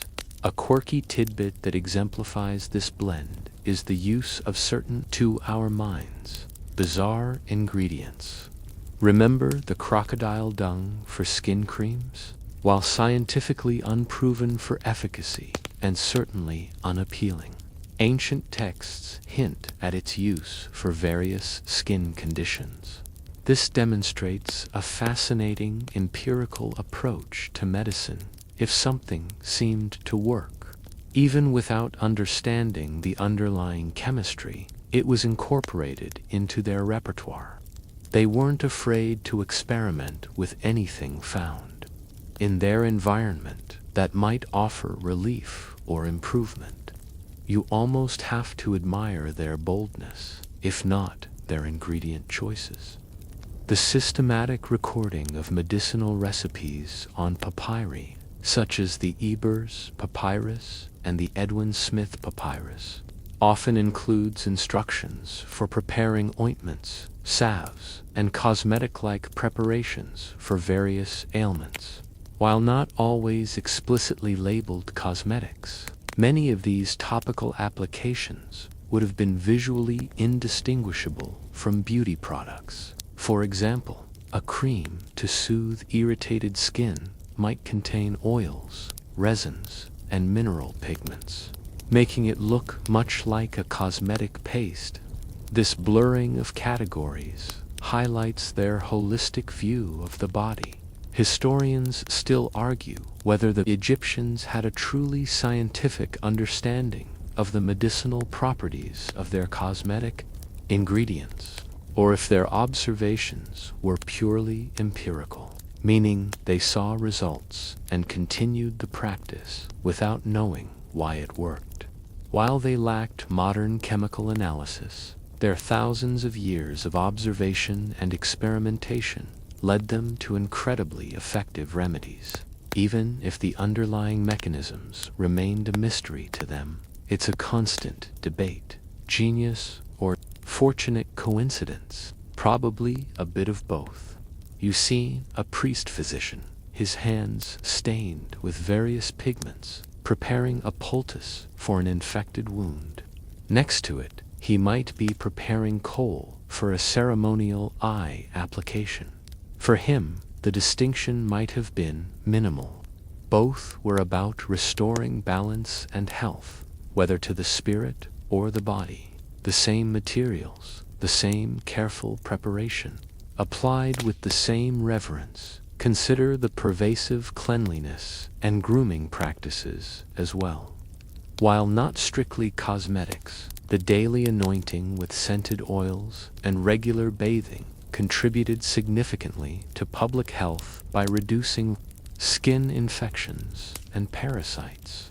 A well-oiled, clean body was a healthier body, and the aesthetic appeal of a clean, moisturized skin was an added bonus, reinforcing the idea that beauty and health went hand in hand. The very concept of a divine ideal of beauty, often depicted in their art as perfect, unblemished skin and striking eyes, encouraged practices that coincidentally contributed to better health. If the gods were beautiful and healthy, then striving for that same aesthetic would naturally lead to healthier habits. It's a rather clever cultural feedback loop, isn't it? The pursuit of beauty inadvertently fostered good health practices. Even the focus on hair care, oiling, and wearing wigs, while primarily aesthetic, offered practical benefits. The oils conditioned the scalp and hair, protecting it from sun damage and dryness. Wigs, in some cases, might have protected the wearer from head lice, or simply allowed for easier hygiene by being removable and cleanable. The layered functionality of their seemingly simple choices is endlessly fascinating as you step away from this ancient medical cosmetic workshop. You are left with a deeper appreciation for the ancient Egyptians' integrated approach to well-being. They didn't compartmentalize health and beauty. They saw them as two sides of the same exquisitely crafted coin. Their lost art of cosmetics wasn't just about making them look good. It was, in many profound ways, about keeping them healthy and whole in a challenging world. It's a quiet, rather comforting kind of boring, this recognition of ancient wisdom in everyday practices. Having explored the practical and medicinal aspects of ancient Egyptian cosmetics, you now turn your gaze to a particularly enlightening facet of their beauty culture. Its astonishing inclusivity across gender. For the Egyptians, the art of adornment was not confined to women. It was a universal practice, embraced by both men and women, kings and commoners alike. This challenges many modern notions of gendered beauty and reveals a far more nuanced and egalitarian approach to self-expression than you might expect. Imagine stepping into a bustling Egyptian street, perhaps in Memphis or Thebes. You see men and women walking side by side, their eyes equally adorned with the striking black kohl, their skin gleaming with perfumed oils. This isn't a scene of feminine vanity, contrasted with masculine austerity. It's a panorama of shared aesthetic values. For the ancient Egyptians, cosmetics were about status, spirituality, protection, and hygiene concepts that applied equally to everyone, regardless of gender. Take Kohl, for instance, the most ubiquitous cosmetic you've already seen. Its protective qualities against sun and infection.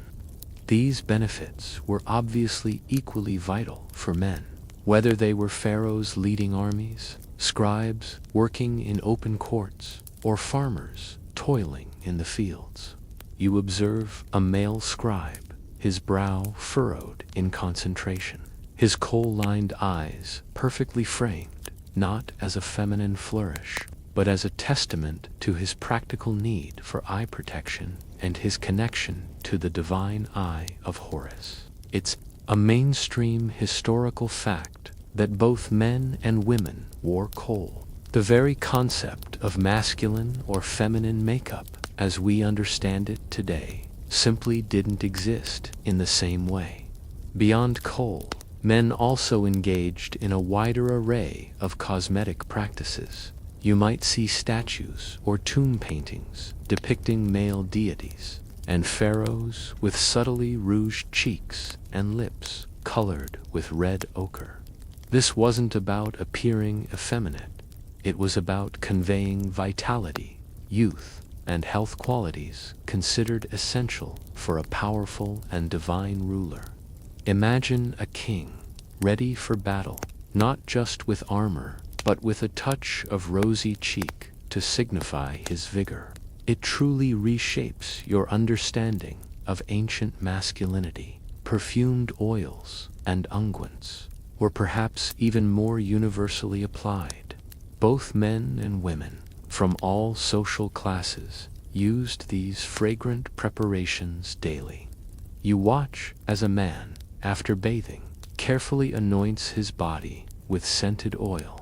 This wasn't just for pleasant aroma, but for moisturization, sun protection, and a sense of ritual purity. The idea of a man skipping this step would have been as unthinkable as neglecting to bathe. The lingering scent of myrrh or frankincense on a man was a sign of his cleanliness, wealth, and spiritual devotion, not a sign of femininity. Hair care, too, was a shared obsession. While wigs could be elaborate for both sexes among the elite, men meticulously groomed and oiled their natural hair or wore wigs. You see male servants carefully braiding a man's wig or applying fragrant oils to his scalp. Baldness, though not necessarily considered shameful, was often concealed by wigs, for reasons of both aesthetics and protection from the elements. The emphasis was on neatness, order, and a polished appearance, attributes valued in both genders, a quirky tidbit that further blurs our modern gender lines. There's archaeological evidence of men even using hair dyes, sometimes to conceal graying hair, or to add rich, dark color to their wigs. Imagine an ancient Egyptian gentleman, perhaps a dignified elder, getting his hair dyed a deep black to maintain a youthful, vigorous appearance. It really makes you chuckle when you think about how we often consider hair dye a predominantly female domain today. Historians still argue whether there were subtle, unspoken, gender-specific nuances in the style or amount of cosmetics applied, even if the products themselves were universal. For example, did men's kohl lines tend to be thicker or less exaggerated than women's? Or did the intensity of red on lips and cheeks vary? While royal depictions might offer some clues, the archaeological record for commoners is less clear, making it difficult to pinpoint subtle stylistic differences. What is clear, however, is the fundamental acceptance and widespread practice by both sexes. You observe male dancers and entertainers in tomb paintings, their bodies often oiled and their faces subtly made up, enhancing their performance and conveying their allure.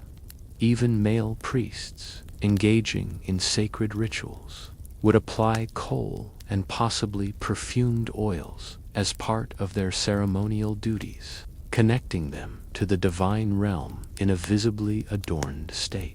The cosmetic act was part of their sacred office, not a personal vanity project.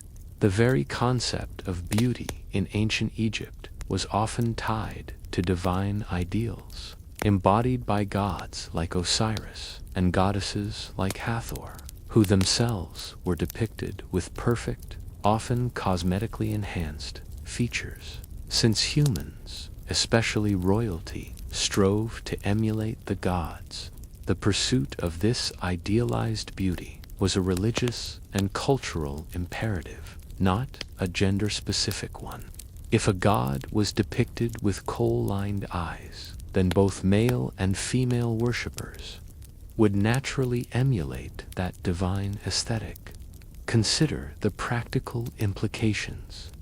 In a society where appearance conveyed social status, health, and a connection to the divine, it was simply logical for everyone to participate in these practices. A well-groomed, kohl-wearing man would be seen as prosperous, healthy, and responsible, just as a woman would be. Neglecting personal appearance might even have been seen as a sign of ill health, poverty, or disrespect for societal norms. As you reflect on this surprising gender fluidity in ancient Egyptian cosmetics, you begin to question your own cultural biases about what constitutes male or female grooming. The Egyptians, in their enduring wisdom, remind us that beauty and self-care are universal human desires, capable of transcending arbitrary social constructs. It's a rather refreshing perspective. This ancient understanding of shared aesthetic values. You might even see a father showing his son how to apply kohl properly, passing down not just a technique, but a cultural tradition and a practical skill for survival in their environment. This intergenerational sharing underscores how deeply ingrained these practices were, far from being a niche interest or a superficial trend. It was simply part of growing up, part of being Egyptian. The visual evidence from their art is undeniable. Men are consistently depicted with kohl-rimmed eyes, and often with smooth, oiled skin. Their statues and reliefs showcase a consistent aesthetic ideal for the male form that included cosmetic enhancement. It wasn't an exception, it was the norm. And this boring, consistent truth is quite liberating, isn't it? The idea that beauty isn't confined to a single gender, but is a shared, human expression. Having marveled at the surprising gender inclusivity of ancient Egyptian cosmetics, your journey now guides you through a more somber period, the gradual decline and eventual fading of these sophisticated cosmetic arts, as empires rose and fell, as foreign powers asserted their influence. The distinctive beauty traditions of the Egyptians, once so vibrant and omnipresent, slowly began to dissipate, leaving behind only tantalizing clues for future generations to unearth. You are now observing the slow, almost imperceptible erosion of a cultural cornerstone. Imagine the grandiosity of the New Kingdom, a golden age where Egyptian cosmetic arts reached their zenith, giving way to periods of instability, foreign invasions, and cultural shifts. The arrival of the Persians, the Greeks, and later the Romans brought new aesthetics, new materials, and new philosophies of beauty that gradually supplanted the ancient Egyptian ways. It wasn't an abrupt cessation, but a slow, continuous change. Like the erosion of a riverbank over centuries. You observe the subtle shifts in tomb paintings and sculpture. While the iconic Kohl remains, its style might become less exaggerated, less religiously symbolic, more aligned with Hellenistic or Roman trends. The vibrant malachite green might give way to more muted shades or different pigments entirely. The emphasis shifts from spiritual significance to more secular notions of personal adornment. The very spirit of the makeup begins to change, losing some of its ancient soul. One significant factor in this decline was the changing political landscape as Egypt became a conquered territory, first under Persian rule, then under the Ptolemaic dynasty, Greek rule, and finally as a Roman province. The unique cultural identity of the Egyptians began to merge with, or be overshadowed by, that of their conquerors. You might see a Roman governor's wife in Alexandria, still wearing Kohl, but perhaps in a style that is more Roman than traditionally Egyptian, a reflection of the prevailing fashion of the conquering power. It's a mainstream historical fact that Egypt experienced multiple foreign dominations. The imperial hand, heavy with its own cultural baggage, subtly reshaped local traditions. The availability of traditional materials also played a role. While galena for Kohl remained accessible, the demand for specific rare pigments or resins might have diminished as trade routes shifted or as the emphasis on their spiritual significance waned. New, perhaps cheaper or more easily processed, alternatives introduced by foreign powers could have gradually replaced the ancient ingredients, altering the very composition of their cosmetics. You notice fewer of the exquisitely carved alabaster Kohl pots and more utilitarian vessels, signaling a shift in both artistry and reverence for the tools. Consider the intellectual and artistic traditions surrounding cosmetic preparation.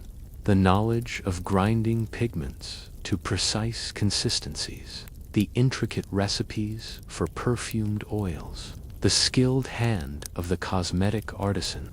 Much of this was passed down through generations within specific families or temple workshops. As the social and religious structures that supported these traditions began to weaken, this specialized knowledge would have been less valued, less meticulously preserved, and eventually some of it would simply have been forgotten. You can almost feel the weight of this lost knowledge, dissolving like a dream. The rise of new religions, particularly Christianity, also contributed to the decline. Early Christianity, with its emphasis on spiritual purity and asceticism, often viewed elaborate personal adornment, including cosmetics, with suspicion, seeing it as vain or even sinful. While this didn't immediately erase all cosmetic practices, it certainly shifted cultural attitudes away from the opulent, ritualistic use that defined ancient Egyptian beauty. You might see early Christian converts deliberately eschewing vibrant makeup, choosing instead a simpler, more virtuous appearance. It's a quirky tidbit, isn't it? How spiritual beliefs could drastically alter cosmetic trends. Historians still argue whether the decline was a direct result of foreign imposition or a more organic cultural evolution. Was it a forced abandonment or a gradual assimilation where Egyptians willingly adopted new fashions and abandoned old ones as they intermingled with Greeks and Romans? It's likely a complex interplay of both, where external pressures met internal shifts in preference and belief. The truth, as always, is probably somewhere in the dusty middle. You see the slow abandonment of traditional mummification practices, which were inextricably linked with funerary cosmetics, as Roman burial customs, or later, Christian practices, took hold. The elaborate preparation of the body for the afterlife, including its cosmetic adornment, gradually ceased. This marked a profound departure from millennia of tradition, symbolizing the definitive end of an era for the funerary cosmetic arts. The ancient Egyptian language, hieroglyphic writing, and the very system of religious belief that underpinned much of their cosmetic symbolism also faced decline. As Greek and then Coptic became more dominant, the intricate knowledge embedded in ancient texts and oral traditions became less accessible, further isolating the cosmetic arts from their sacred origins. The stories behind the colors, the deities associated with certain applications, these became faint echoes, then whispers, then silence. Even the focus on certain animals, like the revered cat, which often inspired cosmetic container designs, would have diminished in significance. The entire cultural tapestry, of which cosmetics were a vibrant thread, began to unravel, replaced by new patterns and designs. The final nail in the coffin, as it were, was the ultimate fall of the Roman Empire and the subsequent rise of Islamic rule in Egypt. By this time, the ancient Egyptian language and religious practices had largely disappeared, and with them, the last vestiges of their unique cosmetic arts faded into obscurity. What remained were simply artifacts buried beneath the sand, awaiting rediscovery. You are witnessing the slow death of a long-standing tradition, not with a bang, but with a prolonged sigh. The vivid hues of malachite, symbols of life and rebirth, gradually become just faded pigments on ancient artifacts. The precise lines of Kohl, once imbued with divine protection, simply become archaeological curiosities.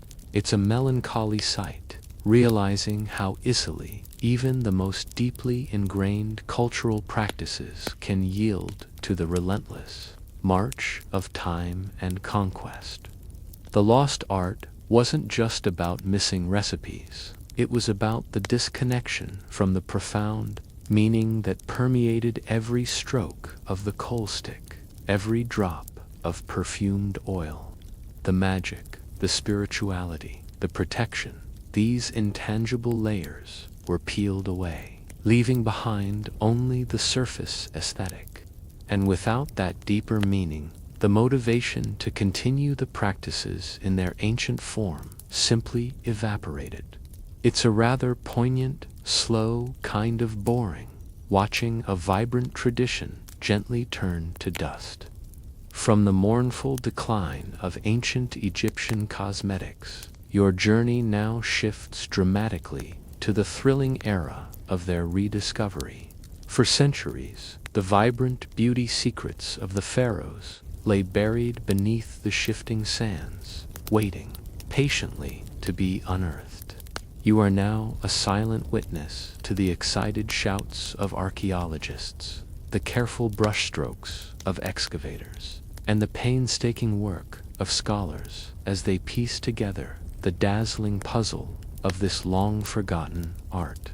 Imagine the early 19th century, a time of burgeoning European interest in Egypt.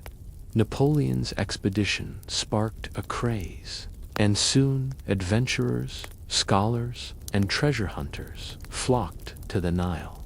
You observe dusty, sun-baked figures, armed with picks and shovels, not yet knowing the immense treasures, both grand and surprisingly intimate, that lay beneath their feet. The initial finds were often monumental, colossal statues, grand temples, elaborate tombs. But nestled within these larger discoveries were the smaller, often overlooked, personal effects that would eventually tell the story of Egyptian cosmetics. You see the thrill of discovery in the eyes of an early archaeologist as a tomb is breached.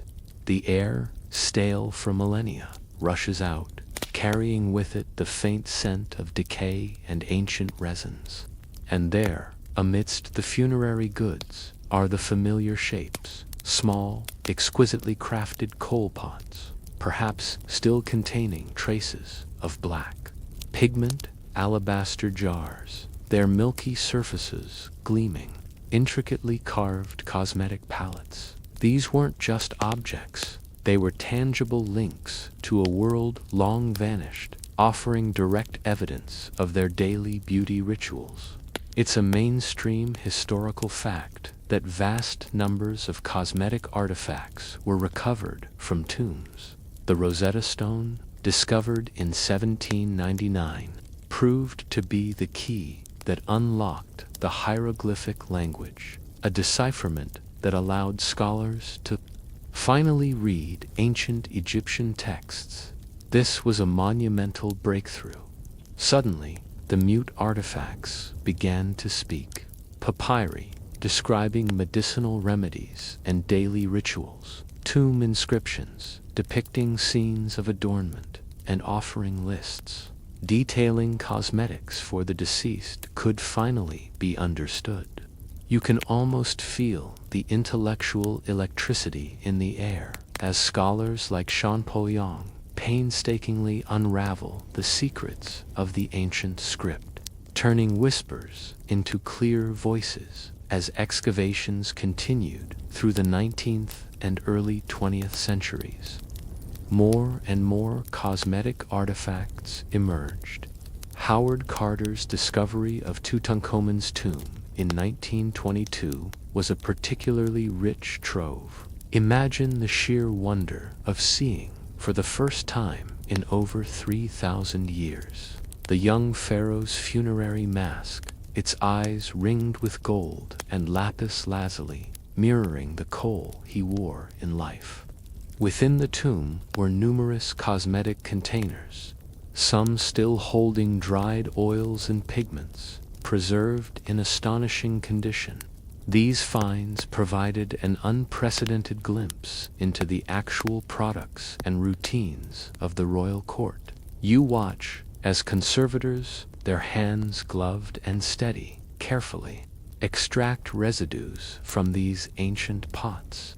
Later, in modern laboratories, you observe scientists employing sophisticated analytical techniques. Gas chromatography mass spectrometry, GCMS, allows them to identify organic compounds, revealing the types of oils, like moringa or castor, and resins used as bases. X-ray diffraction and scanning electron microscopy, SEM, help identify the mineral components of pigments, confirming the widespread use of galena, malachite, and ochres.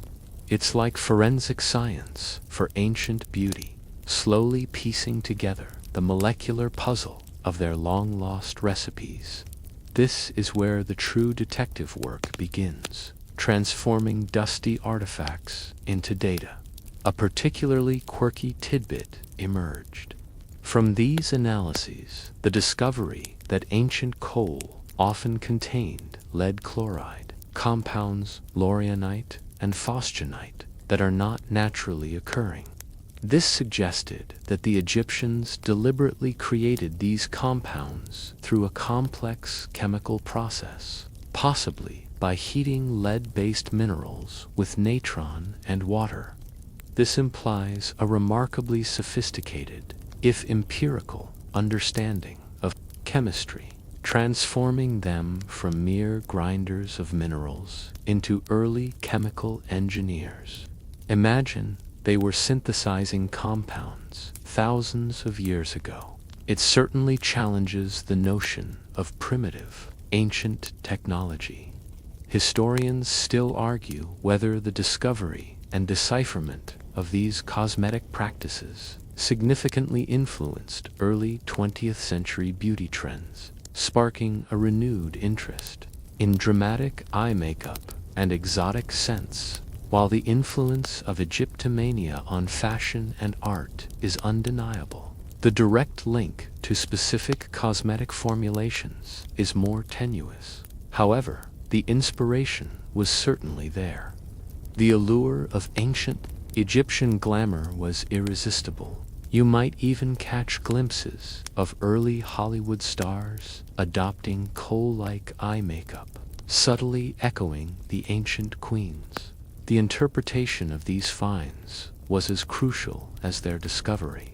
Early archaeologists, often shaped by their own cultural biases, sometimes struggled to understand the holistic nature of Egyptian cosmetics, that it was intertwined with religion, medicine, and social status. It took generations of scholarship to move beyond simply categorizing artifacts and to truly understand their cultural context. You see scholars poring over texts, cross-referencing artistic depictions with scientific analyses, slowly building a comprehensive picture. The act of rediscovery wasn't just about unearthing objects. It was about recovering a lost understanding of human ingenuity and cultural values. These cosmetic artifacts, once deemed minor compared to grand architectural achievements, began to reveal profound insights into the daily lives, beliefs, and scientific knowledge of a truly remarkable civilization. They are silent witnesses, now eloquent speakers, telling stories of ancient lives. You might observe educational exhibits being created, showcasing these artifacts to the public. Kohl pots, palettes, and cosmetic implements, once hidden in tombs, are now displayed in museums, allowing millions to gaze upon the very objects that graced the faces of pharaohs and commoners alike. This public display fuels continued fascination and encourages further research, ensuring the lost art is never truly forgotten again. As you step back from this vibrant scene of rediscovery, you are left with a profound sense of awe. The patient work of archaeologists, the rigorous analysis of scientists, and the tireless dedication of scholars have conspired to pull back the curtain on a hidden aspect of ancient life. The cosmetic practices of the Egyptians, once consigned to oblivion, have been reborn, not just as historical facts, but as a testament to humanity's enduring desire for beauty, protection, and connection to something greater than themselves. It's a rather exciting, slow kind of boring, watching history reveal its long-kept secrets. Asterisk. From the thrilling moment of rediscovery, your journey now bridges the vast chasm of time, connecting the shimmering cosmetic practices of ancient Egypt directly to our modern world. You'll find astonishing echoes of their lost art in contemporary beauty trends, recognizing the enduring influence of Egyptian aesthetics on our present-day understanding of glamour and self-adornment. It's a remarkable testament to how ancient ideas can subtly, or sometimes overtly, shape our present. Imagine walking through a modern department store, past the brightly lit cosmetic counters. The sheer array of products is dizzying. Yet, as you observe the women, and indeed men, experimenting with various formulations, you begin to see patterns, a subtle familiarity that whispers of ancient Egypt. The most obvious, of course, is the enduring popularity of eyeliner, that dramatic, elongated line that defines the eyes. It's a direct descendant of ancient Egyptian kohl. You see countless variations, from subtle flicks to bold, graphic wings, all echoing the protective and aesthetic lines drawn by pharaohs and commoners millennia ago. It's a mainstream historical fact that modern eyeliner owes its lineage to ancient Kohl. Consider the obsession with eye makeup. From smoky eyes to cat-eye looks, the emphasis on making the eyes a focal point is a constant in modern beauty. This directly mirrors the ancient Egyptians' profound focus on the eyes, not just as windows to the soul, but as sources of power, protection, and beauty. You might see a makeup artist meticulously applying a dark, intense liner, not realizing they are channeling the spirit of an ancient priest embalmer or a royal attendant. The connection is undeniable, a visual language that has transcended time. Then there's the allure of a natural, radiant glow for the skin. While modern foundations and highlighters aim to achieve this, the ancient Egyptians sought it through perfumed oils and natural pigments like red ochre. The desire for a healthy, luminous complexion, signifying vitality and well-being, remains a core tenet of beauty today. You might see marketing campaigns for dewy skin or lit from within glow, which are essentially modern interpretations of the subtle, oiled luminescence preferred by the ancients, the fascination with elaborate hairstyles and hair adornments also continues to resonate. While modern wigs might be for fashion rather than head lice protection, the concept of elaborate hair as a mark of status, beauty, and personal expression remains.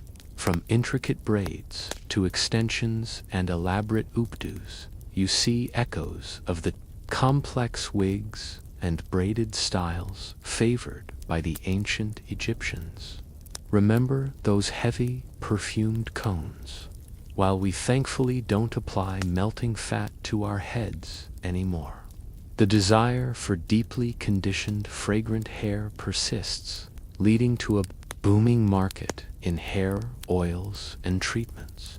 It's a quirky tidbit, perhaps, but the intent behind that melting cone lives on in our serums and masks. Even the focus on natural ingredients, a growing trend in contemporary cosmetics, finds its roots in ancient Egypt. While modern science has allowed us to synthesize compounds, there's a powerful marketing appeal to products touting natural minerals, plant extracts, and essential oils.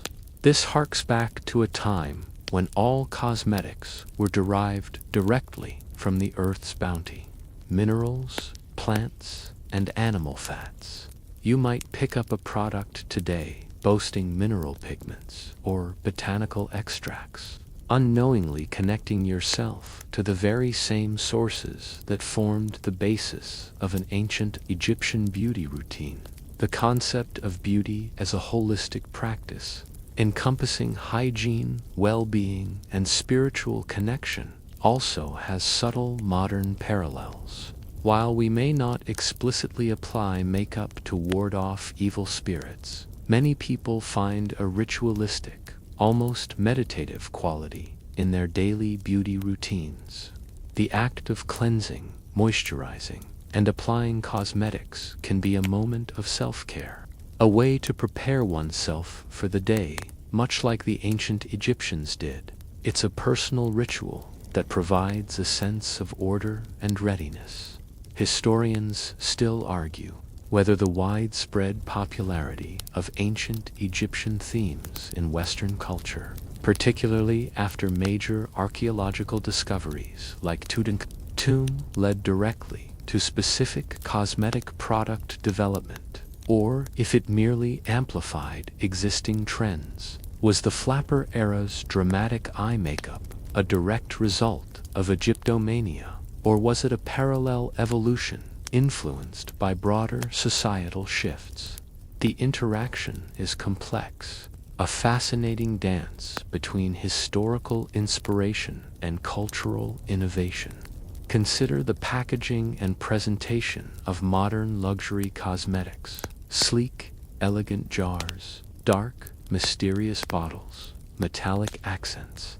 You might notice how many of these designs subtly echo the aesthetic of ancient Egyptian artifacts. The clean lines of an alabaster jar, the geometric precision of their architecture. There's an undeniable timeless appeal to that ancient design. Philosophy, suggesting that beauty, in many forms, is eternal. The male grooming industry, booming in recent decades, also finds an unexpected ancient precedent. As you recall, ancient Egyptian men were just as keen on kohl, oils, and hair care as women. The idea of male self-care, far from being a modern invention, is a revival of practices that were entirely normal in ancient Egypt. Perhaps they didn't have beard oils specifically, but they certainly had perfumed oils to keep their facial hair or absence thereof well-groomed. The very notion of cosmetics being more than just superficial, but having underlying benefits, is another enduring echo. While we focus on SPF in our foundations or anti-aging ingredients in our CMS, the ancient Egyptians believed their kohl prevented infections and their oils protected skin. The underlying philosophy that cosmetics can do more than just make you look good, it's just the scientific explanation that has changed. The enduring fascination with ancient Egypt in popular culture, from Hollywood epics to fashion editorials, continually reintroduces their aesthetic to new generations. Every time a celebrity sports a dramatic winged eyeliner, or a designer draws inspiration from Egyptian motifs, the ancient art is subtly reintroduced, keeping its legacy alive and ensuring its influence continues to ripple through time. You realize that the lost art of ancient Egyptian cosmetics wasn't truly lost at all. It simply transformed, adapted, and evolved, shedding some of its spiritual meanings, but retaining its core aesthetic principles. Its spirit lives on in every tube of mascara, every pot of eyeshadow, every bottle of scented oil you see today. We are, in a very real sense, still applying the wisdom of the Pharaohs every time we get ready for our day. As you conclude this fascinating link between past and present, you are left with a deeper appreciation for the cyclical nature of beauty and the profound, almost subconscious influence of ancient civilizations on our contemporary lives.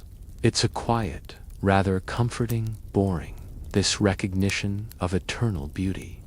Having traced the visible threads connecting ancient Egyptian cosmetics to our modern beauty landscape, your final journey into this sleeping history guides you to the most profound and perhaps most elusive aspect of their lost art, its intangible legacy.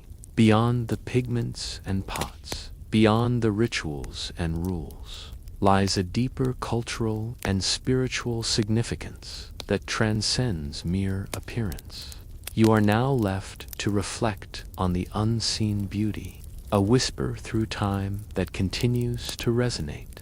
Imagine the desert wind, ceaseless and ancient, carrying not just grains of sand, but the faint echoes of belief. For the ancient Egyptians, cosmetics were never purely superficial. They were an intrinsic part of their worldview, a vital component in their understanding of order, divinity, and the eternal cycle of life and death. When you consider their meticulous kohl application, it wasn't just to make eyes pop for the benefit of, say, a passing influencer. It was to invoke the protective power of Horus and Ra, to literally ward off evil and disease. This spiritual dimension is the deepest, most subtle legacy. The very act of adornment was, for them, a form of ritual. Each stroke of the Kohl stick, each application of scented oil, was imbued with intention. It was a daily act of consecration, a way to prepare the body, the vessel of the soul, for its interaction with the divine and the profane. You can almost feel the weight of that intention, the quiet solemnity in their movements. This transformed what we might see as mundane makeup into a profound dialogue between humanity and the cosmos. Consider the concept of Ma'at, the ancient Egyptian principle of truth, balance, order, harmony, law, morality, and justice. Their beauty ideals, far from being fleeting trends, were often manifestations of Ma'at, a symmetrical face, luminous skin, and perfectly defined features weren't just about looking good. They were about reflecting the cosmic order, about bringing harmony to the individual's physical form in resonance with the universal balance. This holistic approach to beauty, where inner and outer harmony were inextricably linked, is a powerful, yet often unacknowledged, part of their legacy. The Egyptians viewed the body as a sacred entity, both in life and in death. This reverence for the physical form led to an unwavering commitment to its care and adornment. Cosmetics were not about hiding flaws. They were about enhancing natural beauty, preparing the body for its journey through life and into the afterlife. This deeply respectful relationship with the physical self, so evident in their perfectly preserved mummies and idealized statuary, stands in stark contrast to some modern beauty narratives that focus on fixing imperfections. There's a quirky tidbit here. The Egyptian understanding of beauty often included features that we might not immediately recognize as such today, such as an elongated face or specific head shapes, sometimes achieved through cranial binding in infancy. Though this was less about cosmetics directly and more about a holistic aesthetic, but it underscores how their standards were culturally specific and deeply embedded in their unique worldview rather than universal. This reminds us that true beauty is in the eye of the beholder, and cultural context is everything. Historians still argue whether the profound emphasis on cosmetics contributed to a collective societal narcissism, or if it was simply a natural expression of their spiritual beliefs and practical needs. Was it a form of vanity or a form of piety?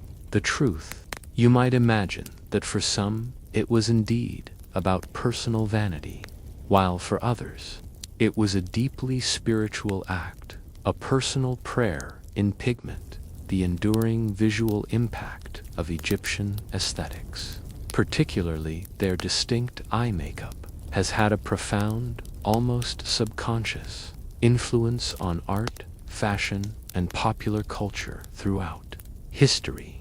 From the Art Deco movement to modern runway shows, the Egyptian look resurfaces consistently, a testament to its timeless allure. This visual legacy, though separated from its original spiritual context, continues to captivate and inspire. We are still drawn to that enigmatic gaze, that powerful silhouette, the very act of applying cosmetics, whether in ancient Egypt or today, often serves as a moment of transformation, a boundary between one state and another. For the Egyptians, it might have been the transition from sleep to waking, from daily life to ceremonial duty, or from life to eternity. This transformative power of adornment, its ability to prepare and empower the individual, is an intangible thread that connects their practices to ours. It's a moment of personal ritual, a psychological shift. The Egyptian emphasis on hygiene and cleanliness, reinforced by the daily application of oils and unguents, also leaves an important, if unseen, legacy. Their practices promoted good health in a challenging environment, laying groundwork for later understandings of sanitation and personal care. The very idea that scent and cleanliness go hand in hand and contribute to overall well-being is a concept they embraced wholeheartedly. As your journey through the lost art of ancient Egyptian cosmetics nears its end, you are left with a lingering sense of awe at their sophisticated worldview. It was a world where beauty was not a trivial pursuit, but a profound expression of life, death, divinity, and order. The pigments, the oils, the tools, these were merely the physical manifestations of a much deeper philosophy. The wind whispers around you, carrying the ancient scents of myrrh and galena, not just as chemical compounds, but as symbols of millennia of human striving for perfection, protection, and connection. You close your eyes, and in the quiet darkness, you can almost see the kohl-lined eyes of a pharaoh, gazing out not just at the Nile, but at eternity itself. The lost art of ancient Egyptian cosmetics is not merely a historical curiosity. It is a timeless reminder of humanity's enduring quest to find meaning, beauty, and immortality in the simplest of everyday acts. The sounds around you begin to soften, the ancient world slowly fading into the gentle hum of your own space. The images of pharaohs and priests, artisans and commoners, meticulously applying their sacred pigments, gently recede into the realm of memory. Feel the weight of the air around you, no longer heavy with desert dust or perfumed oils, but calm and still. Your mind, having traveled so far, now begins to settle, allowing the echoes of this ancient history to become a soft lullaby. The whispers of the past are fading, becoming part of the quiet background, a gentle presence as you drift further into comfort. Allow the fascinating, yet undeniably boring, details of this journey to smooth out any lingering thoughts, leaving your mind clear and receptive to true rest. The journey is complete, the stories told, and all that remains is the deep, peaceful embrace of sleep.